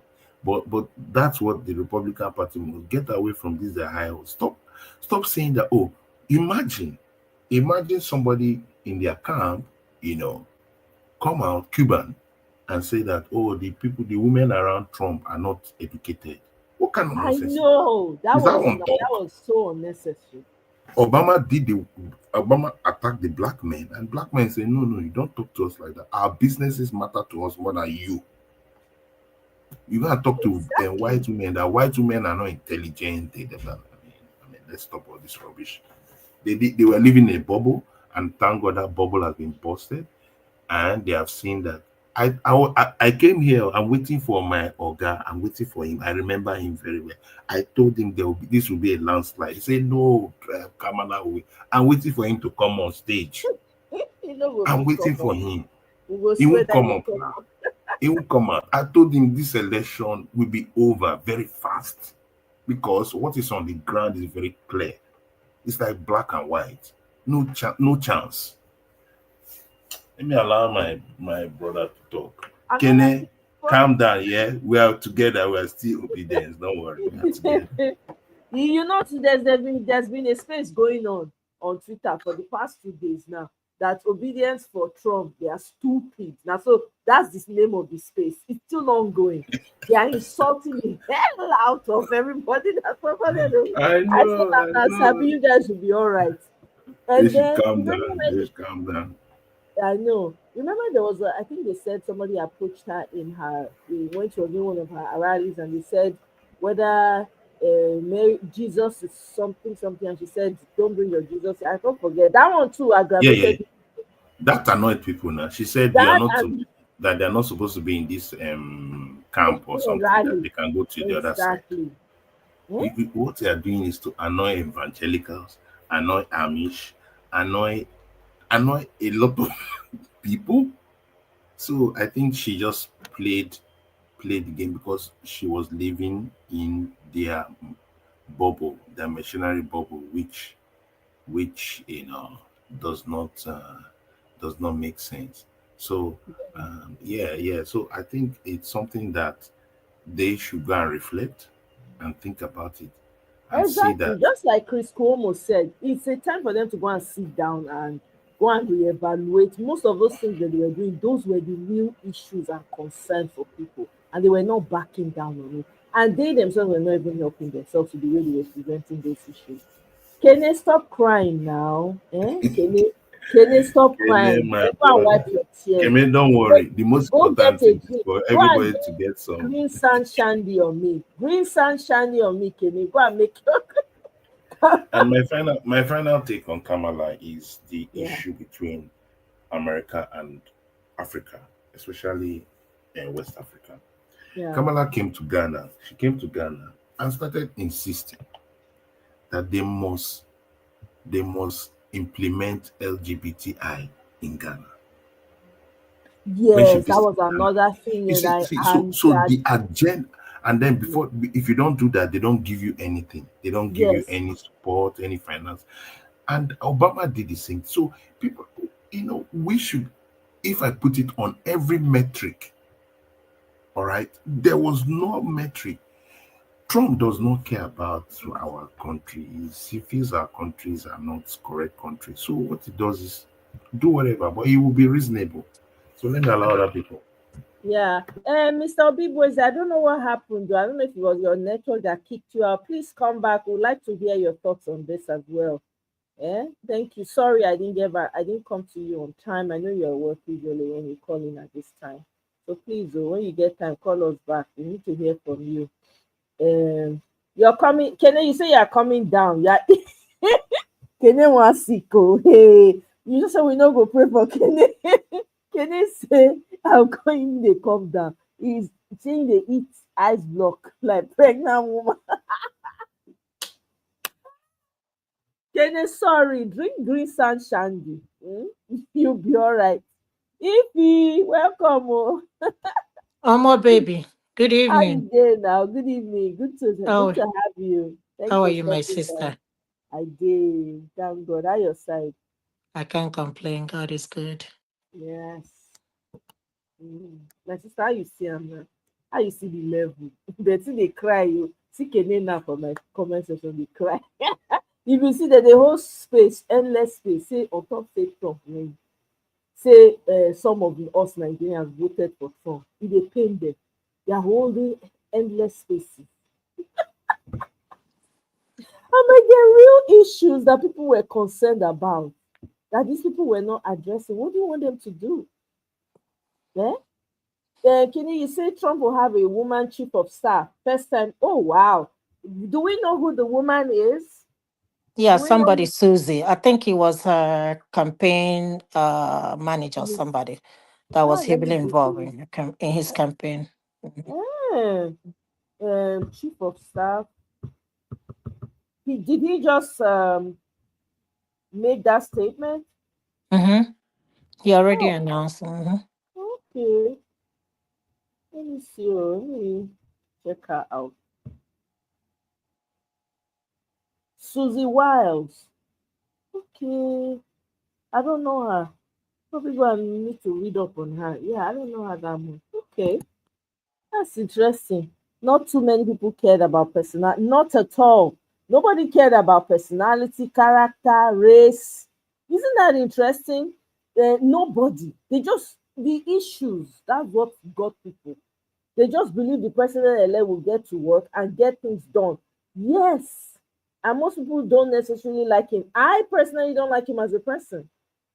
But it was the issues that was affecting people directly, that was bothering them, that made people. This was my first time voting in a presidential election. True confession. This is how important those issues became. So this is my first time. Yeah? Ify, now Mm? your audio they mess you up like this. You know they hear you. Have you been talking? Oh, I mean, I have a different opinion. Go Um, ahead. Sure. I voted for Kamala Harris. Okay. Number one, I am not a Democrat. I am an independent voter. I heard my brother said something about economy. That's number one thing that is very important to me. That's number one. Number two is immigration, being a foreigner or rather being an immigrant in this country. But let me make it clear to you. I know a lot of people voted number one based on economy. Yes, the economy is not doing good. We all agreed on that. Number one mistake the Democrats made is fighting the war in Ukraine. If you go and check, you see how much they are spending fighting that war. Uh-oh. Ify, your audio don't hide again. Under bushel. Can you hear me? Yes, now we can hear you. Okay. Yeah, I said number one thing that concerns America or reason why they voted for Trump is economy. Economy is not doing well. We all understand that. Inflation is very high. America is literally fighting two wars at the same time. So if you look at the cost of fighting those wars, of course, definitely, we all knew that it affected the economy. But my brother was saying that Trump is going to be better in economy. But let me ask you a question. Who was the president during COVID? How many people lost their lives during COVID? Thousands of people lost their life because of one person's selfish interest, just because he doesn't want to believe that there is COVID. A lot of people lost their lives. And they come in, that's where the problem started. We all knew what happened. When Joe Biden took over, economy was doing good, or rather, was started doing better until they started the war in Ukraine about 2 years ago. Two and a half, almost, is it 3 years now? I think 2, 3 years ago. I'm not a fan of a Democrat. I don't believe in everything that they say. That's another reason why I did not vote for Obama during his second tenure, because the first tenure, the issue of gay and LGBT wasn't that bone of contention during the election. It was during his second tenure that all these things started. So I did not vote for him during the second tenure. However, if you believe that Trump is going to fix the economy, we are all here. We're going to watch and see. Maybe 1 year, 2 years from now, we're going to come here and analyze it. There is no magic that can be done. And if he can stop the war, which he automatically he's not going to stop the war. That is number one. You can't just say that automatically you're going to stop supporting Ukraine. In as much as the Republicans are going to control both houses, It doesn't mean that he's going to get everything that he wants. And let us understand that American elections is in cycle. Even though they're going to control this, let's say in the next 2 years until the mid-election, we're going to see a lot of those seats will be flipped again by the Democrats. So that is how American election, works. A lot of people were disappointed, and I will tell you why. Because of the American media. When they were talking about this election, they made it seem like as if this election is very close. It's because of the media that a lot of people felt the way they felt. MSNBC, they are predicting their own. Fox up they over there predicting their own. CNN, they are in between, and other television station. So of course we are looking at the result. It wasn't even close. It was, any way you look at it, it wasn't even close. But the number one thing people voted for, or that compel people to vote for Trump, is because of the economy. But again, like I always tell people, I don't have anything against Trump, but I want to see how he's going to perform the magic and the miracle that he's going to perform. Trump already told you people, he's going to give all the billionaires, somebody like Elon Musk, what does he need tax cut for? He's already a billionaire. I pay more tax than Trump. Just tell me how that makes sense.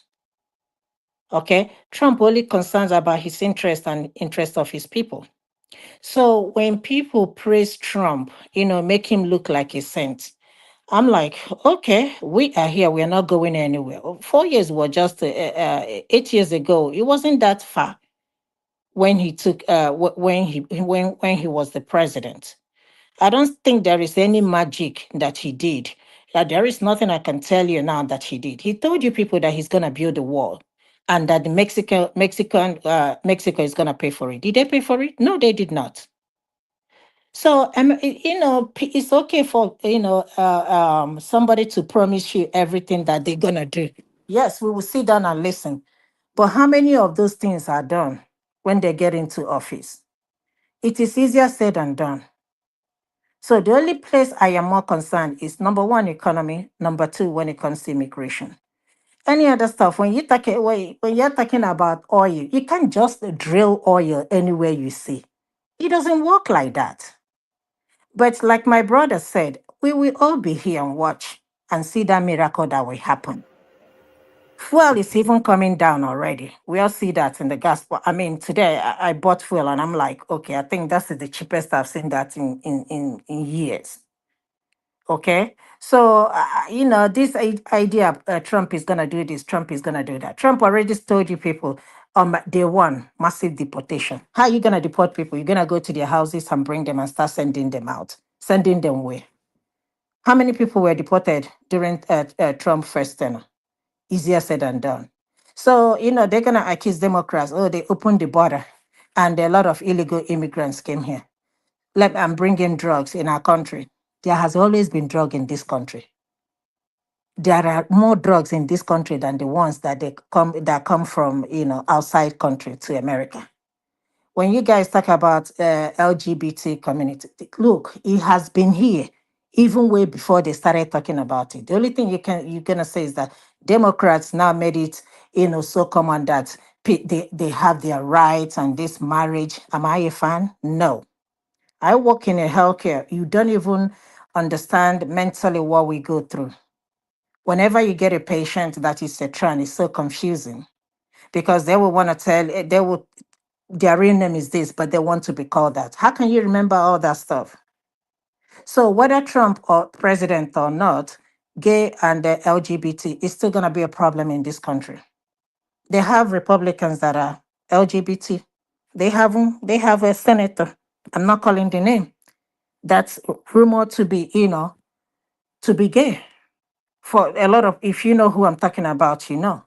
So, why are they making it look as if Democrats are the ones that, no, what you're going to say is that Democrats are the people that made it, possible for these people to be outspoken now and start talking about gay marriage and getting married and all that stuff.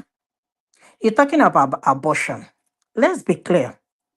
What Democrats are saying is that they're not telling you that if you open your leg and 9 months, you can, like you said, 9 months, somebody will have an abortion. Is that what the Democrats are saying? That's not what they're saying. They gave a typical example. If you are a mother, or for example, when if a father gets his daughter pregnant, that can call for an abortion. If somebody is raped or somebody was raped by somebody, it doesn't matter who the person is, that can Use call the for abortion. R word, please. R word. Okay. Oh, thank you. Sorry. That can call for an abortion. So there was never a time Democrats said at 9 months anybody can, remove a fetus or a baby and, buy the child or remove a child. That wasn't what they were talking about. But I get a lot of people don't understand or listen to this argument. Instead, for the fact they heard abortion, oh, we are Christians, we're against it. You mentioned the fact that Kamala went to Ghana. And may I ask you, please, this is where I have a problem with my African people. Did they force you? You have right to say, no, this is not part of our culture. We are refusing that. Hold your money, hold your support. So why are you guys making it look as Africans can never can never survive without the Westerner? This president of this African country, I can't remember his name. I can't think of that country, but it's just one of those, impoverished country, poor countries in Africa. He will tell you pump and plain. He's not playing. He doesn't even want to hear the word. He's not getting any support from any of the Westerners, and he's fine with that. So why is it that, if they come to our country to tell us that you must support that, and if you don't support it, we will withdraw our financial assistance to your country? That means you people are desperate. Why can't your leaders resist them and tell them, no, we're not going to take the money, therefore we're not going to support this in our country? Or do you think they don't have gays in Nigeria? A lot of them are there, both be millionaires and billionaires. So why are they making it look as if it's America that is imposing? No, they're not. It's just that they are hiding until Obama came out and said, supported them. That was why we started hearing all these things now. But gay has been there right from time. Sometimes I see my patients in the hospital, oh, this is my partner for the past 40 years. And you ask yourself, so for the past 40 years, they've been together. Does it mean that it was Obama that started it? No, it has always been there. So, yes, you can support whoever you want to support. You mentioned that, oh, Kamala cannot stand there because she's always laughing. What does laughing got to do with somebody being difficult or somebody being firm or somebody being strong? So she has to be mean or, and not smile in order for her to challenge all these dictators. Let me tell you something. The number one reason I felt that she lost the election, I want to believe number one is because she's a woman. I don't think America is ready for a woman president. That's No, not that I true. know. Okay. Can I finish, please? And also, I did not say that Can she I was finish? laughing. So just correct that. I did not say that she was Please, one laughing. second. I think that comment was directed at me. I said what I actually said was that people had a problem with the way she was laughing. That her cackle. Okay. It doesn't Okay. mean anything. But yeah, let her finish and then because I'm waiting to also have some responses. So go ahead. Yeah, so everybody got every right. But what I tell everybody is good. What favors you? If tomorrow the economy start doing good, it's not gonna tell you, oh, Omoye, because you voted for me, or my brother, because you voted for me, I'm gonna favor you. It's gonna favor everybody. If the economy is not doing good, it's gonna affect all of us one way or the other. So let us not dwell into this, as if people are fighting and making mockery of people. Oh, yes, I told you people you're going to lose the election. Election has always been here. America has always have an election, and this is always this. It's either Democrat or Republican. It's either this person do 8 years or do 4 years, another person will take over. That's how American election had always been. Their foreign policy is always the same. Nothing is going to change. So whether a Republican is there, whether a Democrat has been there, tell me what has changed between them and Putin. Tell me what actually happened. Just because Trump met to Putin or had a conversation with the other guy, does that make any difference? There will always be threats in the whole world. whether we like it or not. So Trump is not a magician. He's not going to perform miracle to fix the economy of this country. It's still going to be a process. It took them how many years to get to where they are with this inflation? Inflation is happening all over the world. Mind you, it's not only in America. However, like I said, they are fighting two wars. There is no country that can be funding with the amount of money these people are spending, supporting these people. If they invest it in this country, the economy will not be where it is. Yes, everything is going up. A paycheck is still the same. I haven't gotten a raise, but every time you go to store, everything is going up. So it's affecting everybody. So even if there will be a balance in economy, it's not going to happen under 1 year. Let's get that and get it very clear. It might still take another 3 to 4 years in order to see any changes in the economy of this country. That's all I can say. I want to Go respond ahead, to two Steve. things. Go ahead. Okay. Number one, nobody's saying that there is recovery in 1 year, but we are matching apple to apple, and that's what I don't get with people when they make these arguments. That first of all, you have to match. These are people that have done 4 years each, so you have to match what happened in their economies in 4 years, and there's a stark difference. That's number one. Number two, I understand the oil and gas industry much better than you because that's my space. Now, you can't say, do you think you just drill and anywhere you see, or you just drill? No, that's just careless talk.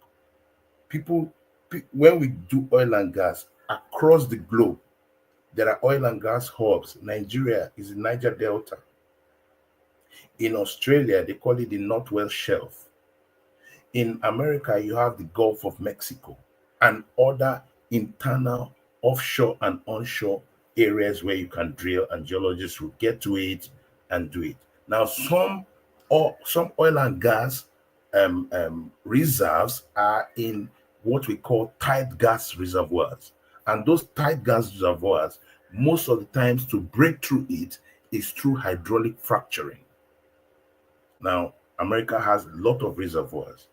And so what this man wants to do is basically to improve production. However, there's this issue about the new Green Deal. There's this issue about, green technologies, all right? And I understand it, okay, to preserve the environment, to do that. I believe in all that. And I think they should be, but we shouldn't be extreme about it. It must be a gradual process. So people want, okay, renewables should be the major thing. But before you graduate totally to renewables, which is even Elon Musk has a lot of things with renewables. So it will be disadvantageous to Elon Musk. But you open drilling. When you open drilling, what happens is that if you have internal refineries and you are drilling oil and gas, the pressure on that gasoline will reduce, and it has oil and gas industry has impact on economies globally. That's why people look at the oil prices, because this thing matters, and your refinery capacities. Nigeria is suffering from prices of fuel every day because we are playing politics with our refinery capacity.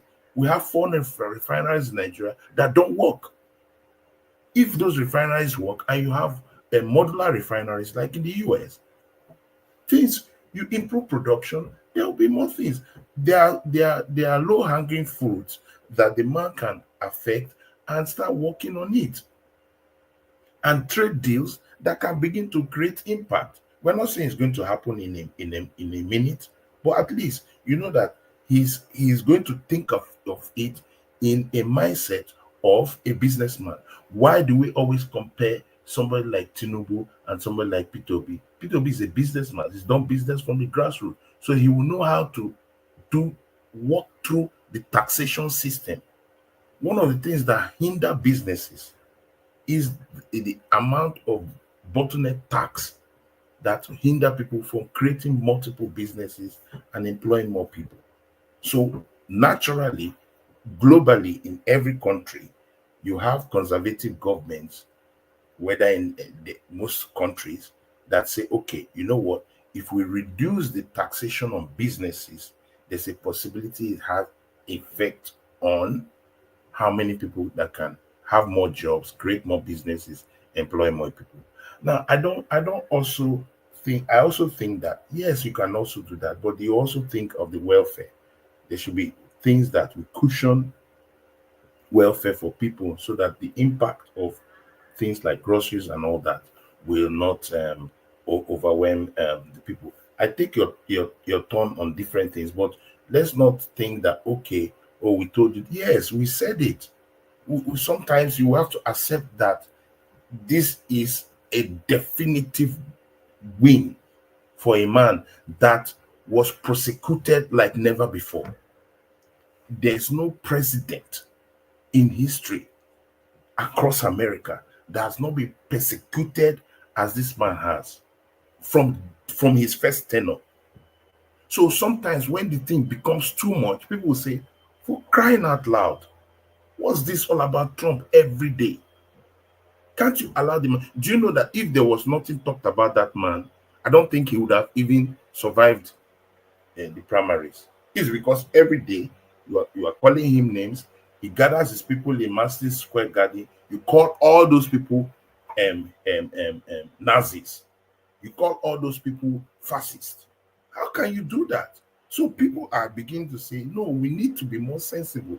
And I think the problem is that Sid, please do not forget what you want to say. Please hold that thought. Mr. Bigweze has been dropping off. This is the third time. So I want to give him time to go ahead and speak really quickly, okay?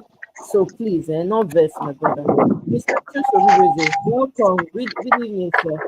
Yeah, good evening, everyone. Good evening, Americans. Good evening, Canadians. Good evening, Europeans. Especially the Americans. Yeah, wonderful. I've never been a supporter of Trump. I think America will get what they deserve. Whether it be good or it be wrong. But one thing I am happy is the power of the people. The people let Americans know that you cannot, their governments know that you cannot joke with them. It's unbelievable what is happening. Just like our brother has been speaking. Omoye, you've been analyzing. There's many reasons, why Americans made the decisions they made, and I think one of the strongest reason they made that decision is, we are getting away from being humans.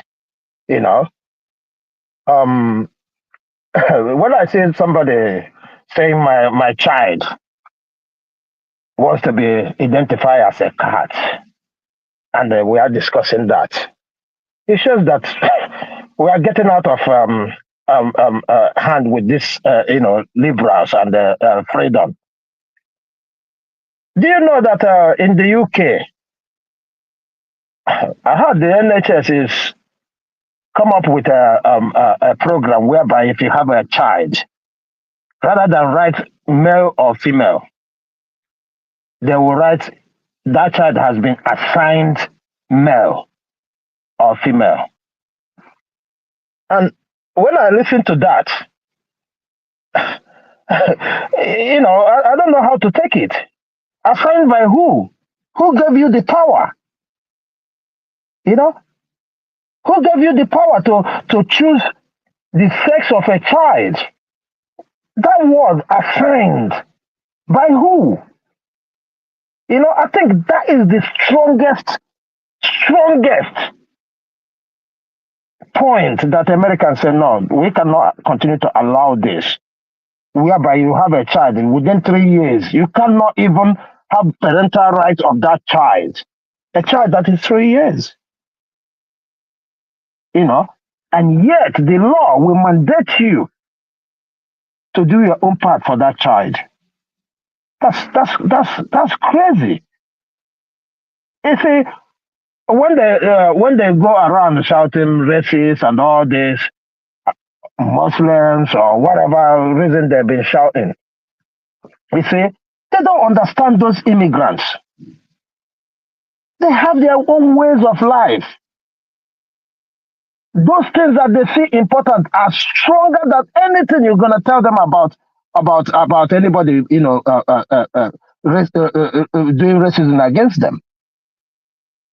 Today, I can withstand anything, right? But for me to watch my child, who is not of age, to come back and tell me, "Hey, I'm a cat today. I will start dressing like a cat," and I have no contribution to that.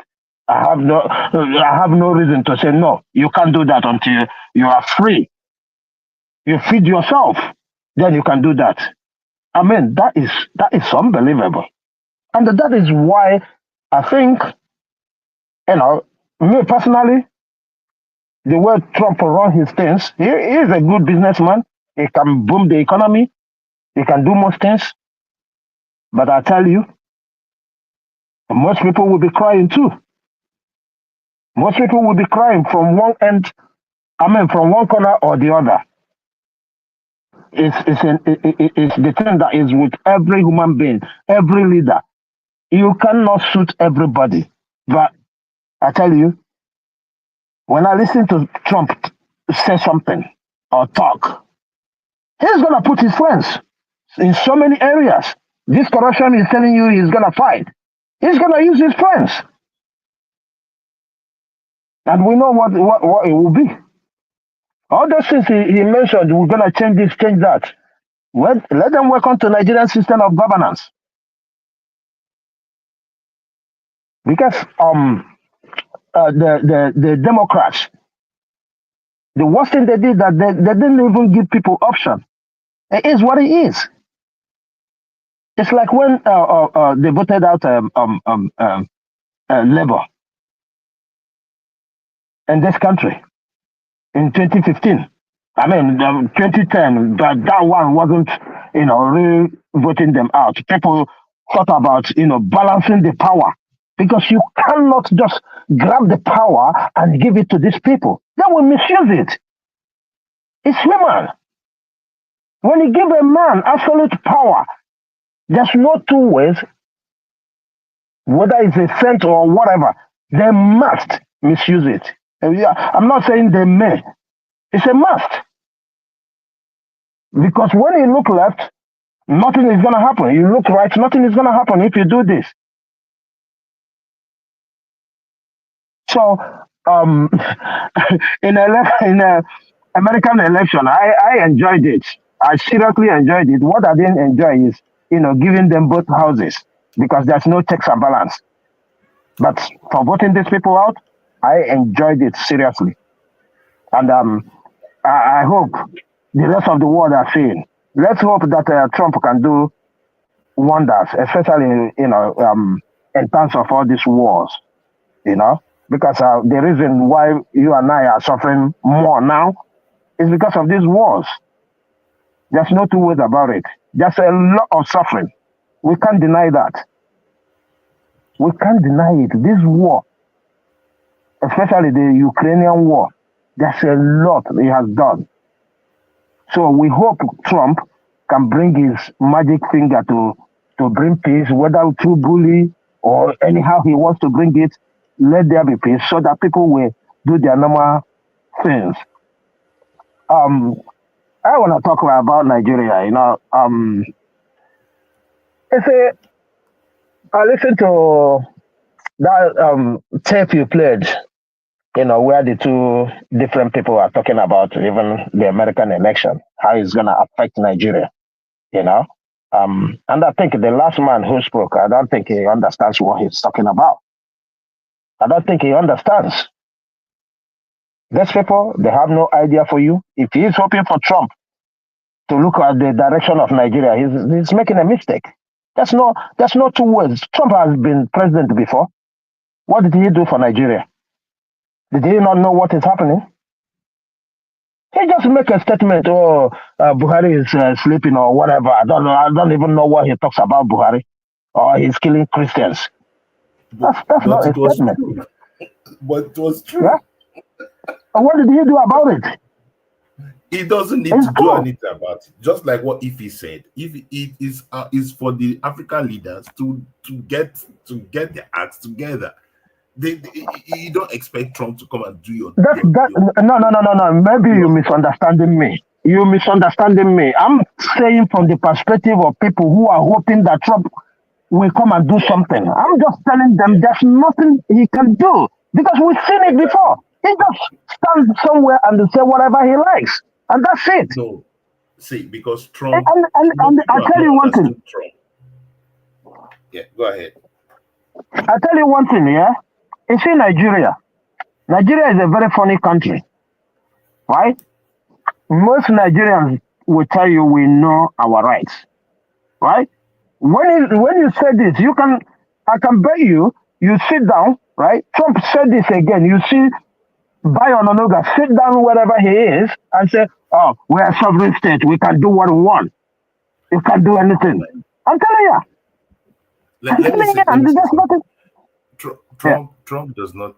Trump number one priority is America first. We must understand that. All right. So America first, every other person second. Even whether you're Europe or anything. So he's very fundamental American. All right. He wants to be America first, nothing else. So as Africans, it's left for the African leaders to get their acts together. But one thing Trump will not do, Trump will not force you to start changing your way of life. All Trump is thinking of is his interest. But the problem with the where I had problems with the Democratic leanings is that they want their interest and they want to force you in their way of life. So you can't start having two of them. So that's a clear dichotomy. Number two is, which I want everybody to answer that question. Why is it that with all the things about Trump, all right, which is negative and all the way he talks and the way he brags about himself and all that, which is not cool, why is it that people gravitate towards him? Why? There's one question I have an answer. I just told you now. I just told you now. Trump will tell you as it is. Trump is not the normal politician that will just try. He will tell you as it is. If he doesn't like you, tell you I don't like you. If he says you are this, he just tells you as it is. So people feel that he's more authentic. People feel that if Trump is telling you this is all rubbish, that means that's how it is. So let's not gaslight anybody. There's no gaslighting here. So people feel if this is how this man is, okay, I can make do with all his shenanigans, but at least he will try his best to ensure that we have this. And like I said, there has been apple to apple. So will he do a magic wand? No. But you can see exactly what his mission is. America first, to make sure that the economy bounces back, to as much as possible get away from all the wars. That is his target. Has he done it before? Yes. So why the whole brouhaha? If it's that we have not done it before, oh, you say, and after some time, then when he finishes his 4 years, which will be his last term, then you can now examine his political legacy, which I think he is thinking of. So let's Biden has done his 4 years. We have seen it, and we compare Biden to him. Nothing. And finally, what I wanted to say was to address the issue of the COVID. Before the COVID happened, the American economy was bouncing correctly, going where it was going. COVID happened, and back some of his actions during the COVID, of course, was selfish. Of course, but if you look at some things after this COVID and all the vaccine, how they try to fast track things and all the things that people like Bill Gates were doing behind the scenes with WHO, you will realize that this man was seeing some things that we also were not seeing. There was deep agenda from the Soros and the deep states. There's so much about it. And it's because a lot of people just stay on mainstream media. If you leave mainstream media, you will know what is happening on the ground. and the people are getting the real news on the ground, because media is no more as it is before. Media has been disrupted. There are people that are running other things. That's why I pray for people like Omoye, that Omoye's own, you will run your own media too. You can get information. It's not only on TVC and all this. If you follow TVC, for instance, in Nigeria, they will just tell you Tinubu news. They will just tell you, even Arise situation. You have to go beyond that and get what is really happening on the ground. And that's what the Democratic Party refused to listen to. And a lot of people listen to CNN and MSBLC and all that. Yes, you can get some finished fillers from there, but it's not the authentic thing, because that's a bubble. So people must come out from that bubble and really get to the nitty-gritty of what is going on. And I tell you, COVID is a small thing for what is about to happen, especially globally. And actually, Bill Gates said it. He said the next pandemic, which will come very soon, will be. So what are they insinuating all the time to fast track the world? So people must be aware. So Donald Trump was the only person to push back against them in the World Economic Summit. He pushed back against people like Soros. So people are not seeing those deep state things to know that we needed somebody that would create an embankment. So if we don't like it, that's fine. I mean, he ticks all the boxes. I don't think his character is the best character, because he's a builder in New York, and so he may have different character. But for crying out loud, how many people like the way this, and his confrontational style is the same way Dati confrontation. Dati is like that. Dati, if you see the way Dati talks sometimes, he just says it as it is. All right, it's different from Peter Obi, but we are talking of policy now. We're talking of policy, and that's what people should focus on. And if most of the politics align with majority of Americans, then they've chosen who they want, and they are ready to swim or sink with him.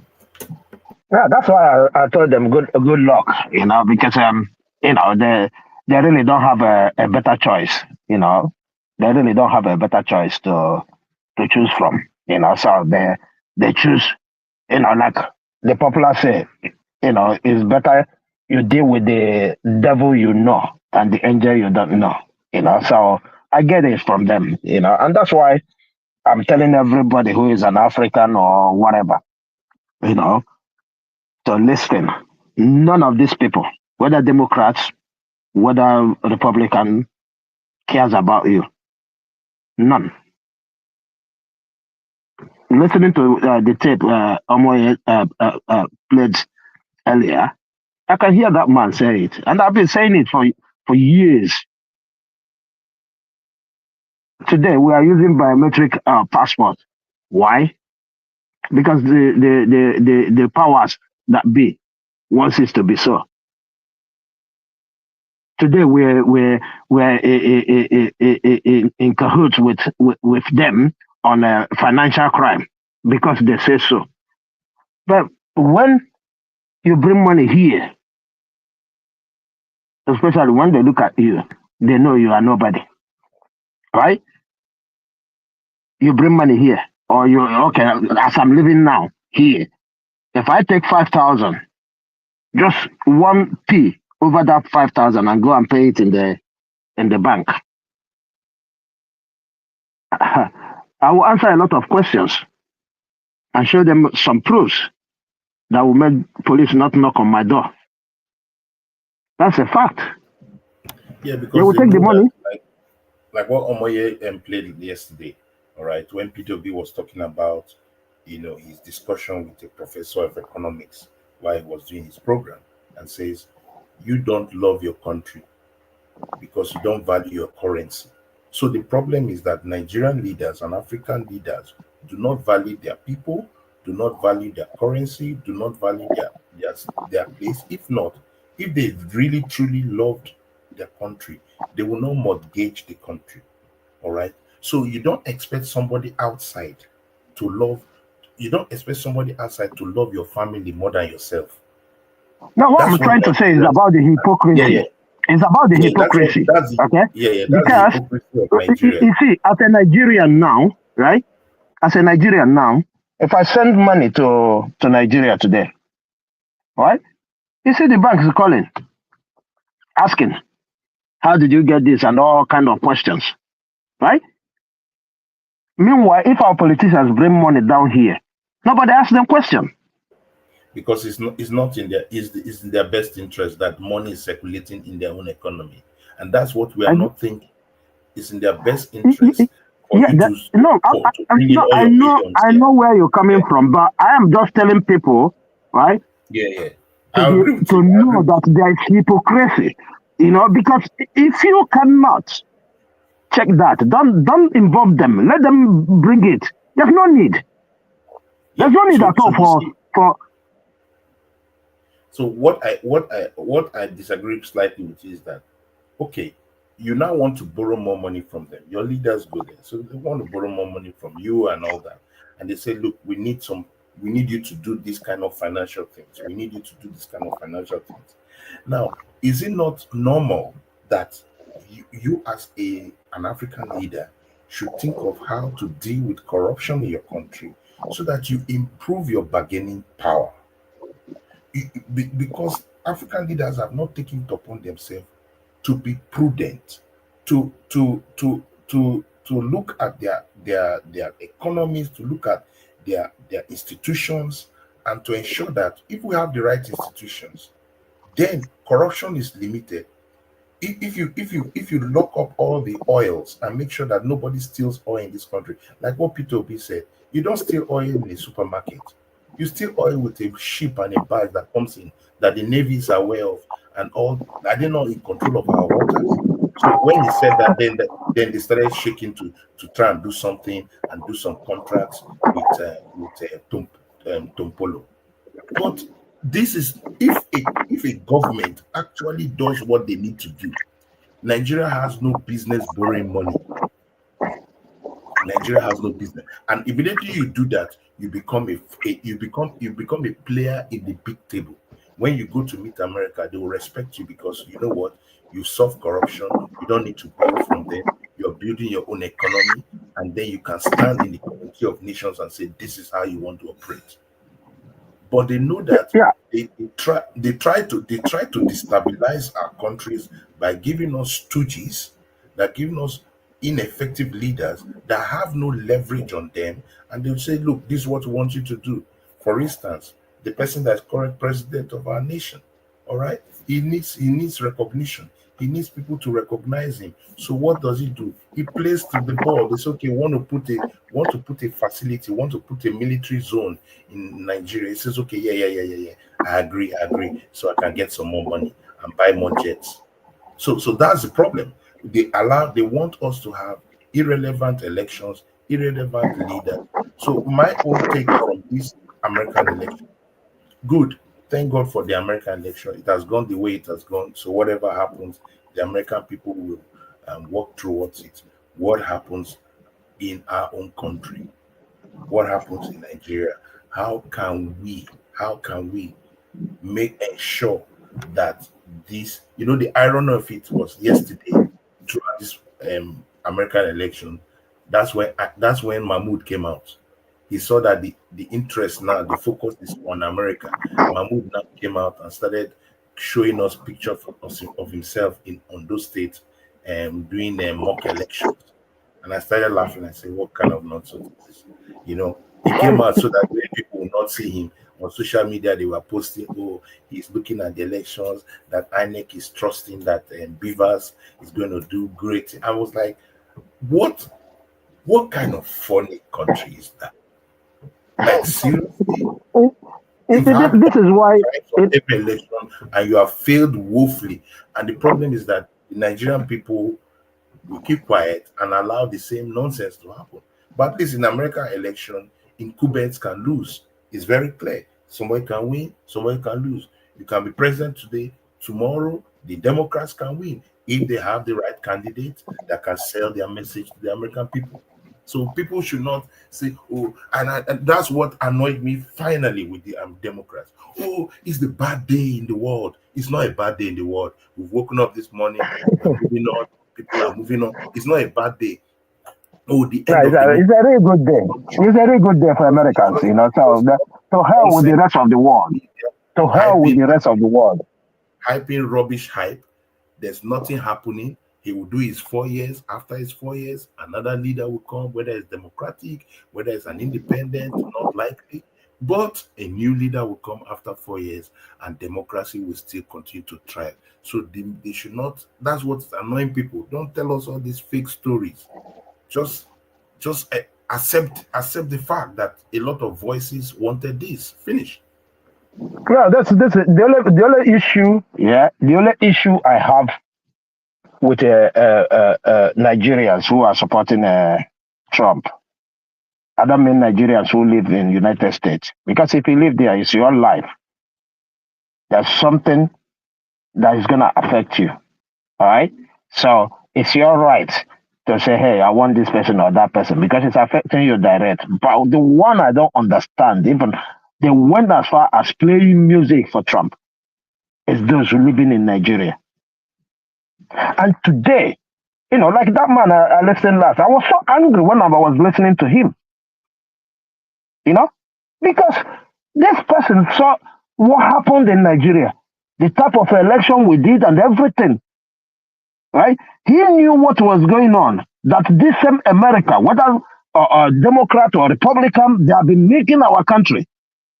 And they still standing there and they're telling me, oh, I have a nationality of America and Nigeria, but Nigeria comes first. How does Nigeria come first for him, if I may ask? Because if he have met Trump or have that power the way he speak, all this injustice going on in Nigeria should be what concerns him most. That okay, I'm supporting Trump because I spoke with Trump. This issue that is happening here, how are you going to help to deal with this issue? Because it takes one leader. It takes one leader to stop slave trade. Somewhere it's going to take one person to say, listen, right? We have maltreated Africa and indeed Nigeria so much. We need to step back. It's doable. Yes, the people don't have control. Because what we're talking about, if you see them, they pay lip service about the people, they're not talking about the governments and all these big people. They're talking about the people. But are they actually talking about the people? The answer is no. They're not talking about me and you. They're not. All is lies. And that's where I have problem with it. Any Nigerian is living in Nigeria talking about American election. Because I guarantee them it's not going to bring any single thing to us. Because the highest thing you can do for Nigeria today is when the money comes into your country, you hold it and tell us. It's as simple as ABCD. It's not more than that. I don't ask you to come and police our place. No, but if that money comes there, because you sign up a treaty, are those ones not lies? It's not even hypocrisy, because these are pure lies, deceit. It's like the stealing by trick, 419. It's actual 419 they were doing with us. So that's why, you know, I have my own reservation about, like, I didn't care about American voting, because I know it's gonna, one way or the other, it's gonna impact the whole world, but it's not gonna. I'm not gonna say, oh, it's gonna affect me as a person. No, it's not, because I'm not living in America. So the only thing I can say is, good luck to them. Good luck to everyone who, you know, have his hopeful day. I'm not happy he win. I'm not sad he won. So I'm just in the middle. Whatever happens there, I'm okay with it. Especially if he stops the war. Yeah, especially if he stops the war, because that is my major concern. I want all wars to stop. That's the only thing. I'm happy with him if he's gonna actually do it. Thank you, brothers and sisters. I'm gonna let you guys. I'm gonna leave you guys now. Thank you, Omoye, for this great opportunity. I was trying earlier if I can meet CM here because it's been a while, you know. Oh, yeah. CM did Yeah. not, he didn't come up to speak today. He was just in the Okay, comment only section. on the comment. Okay, Yeah. okay. Yeah. Yeah. I've been well, one of these days I'm gonna, make out a time to speak, with them in the day, Okay. Yeah. Yeah, Thank you so since I much. changed my work and all kind of things, I've not been able to be with my people like we used to be. I know, I Yeah. know. That's what they be. And I thank God that your own time suits with me at least. Uh-oh, your audio don't go out. Thank you so much, Mr. Bigboy. We know they hear you again, no, but we I really appreciate. Okay, go ahead. Now we can hear you. Yeah, yeah. Yeah. I thank you for making it possible for me to as well come here. Sometimes I see some of my people we chat on the comment and all that, So thank you for that great opportunity. And my brother that I was liaising with, thank you for that great knowledge you came here to pass to every one of us because we need to start seeing things as it is, especially with the children, I really love the way they smash them, You see the Latinos, the Arabs, the reason they voted for him is their children, nothing more. Oh, my, how can you, right? How can you come out, have children, done everything humanly possible for those children to be upright, and the system just turn them against you and turn them to whatever they like? It's so annoying. So not any cultured person will take that. And immediately I saw both Arabs and everybody, blacks, whites, everybody voted for him. I know that is the major issue. Let's forget about all these economics and all these things we are saying. The major issue they voted for him is this. Because what is the point that I'm living in America? And all my children, I have no child. Because that's what he is for them. That's exactly what he is for them. So thank you once again for making it possible for us. Thank you. And good Thank you night, so much. everyone. Good night. Thank you so much, Mr. Obigoze. Thank you for stopping by. Thank you for always making time for us. We really appreciate you. Thank you, thank you, thank you. I thoroughly enjoyed the exchange between you and Sid. It's actually been very interesting and all. And thank you, if you know stay, if you talk in mind, Jackpa. If you talk in mind, split. If you no wahala. Guys, na here I go take draw the curtain. I no get that. I no get too much. I need to go rest.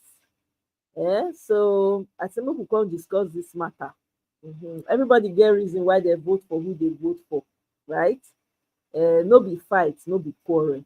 Okay, everybody has a right to vote for who they feel is going to work for them. And luckily, we are in a system that works. There was no snatching of ballots. There was no Agbero laying you on the road, preventing you from voting. There was no Agbero saying you don't look white, so turn around, or you don't look black, turn around, or you don't look Muslim, turn around, or you don't look Arab or Mexican, turn around. There was nothing like that. So we have to give kudos to whom kudos is due. The system runs. Quietly, everybody carried out their civic responsibility. So, regardless of who anybody voted for, there's a precedent now. So now sit down, look, we will begin to observe. If he's going to do what he says he's going to do, right? We will start to take notes from now on. And I know that as soon as he was sworn in, Bitcoin went crazy. Okay? Stocks explode. It just go up. Okay? Putin come out, talk, say, he willing to negotiate with Ukraine, they no go fight war again.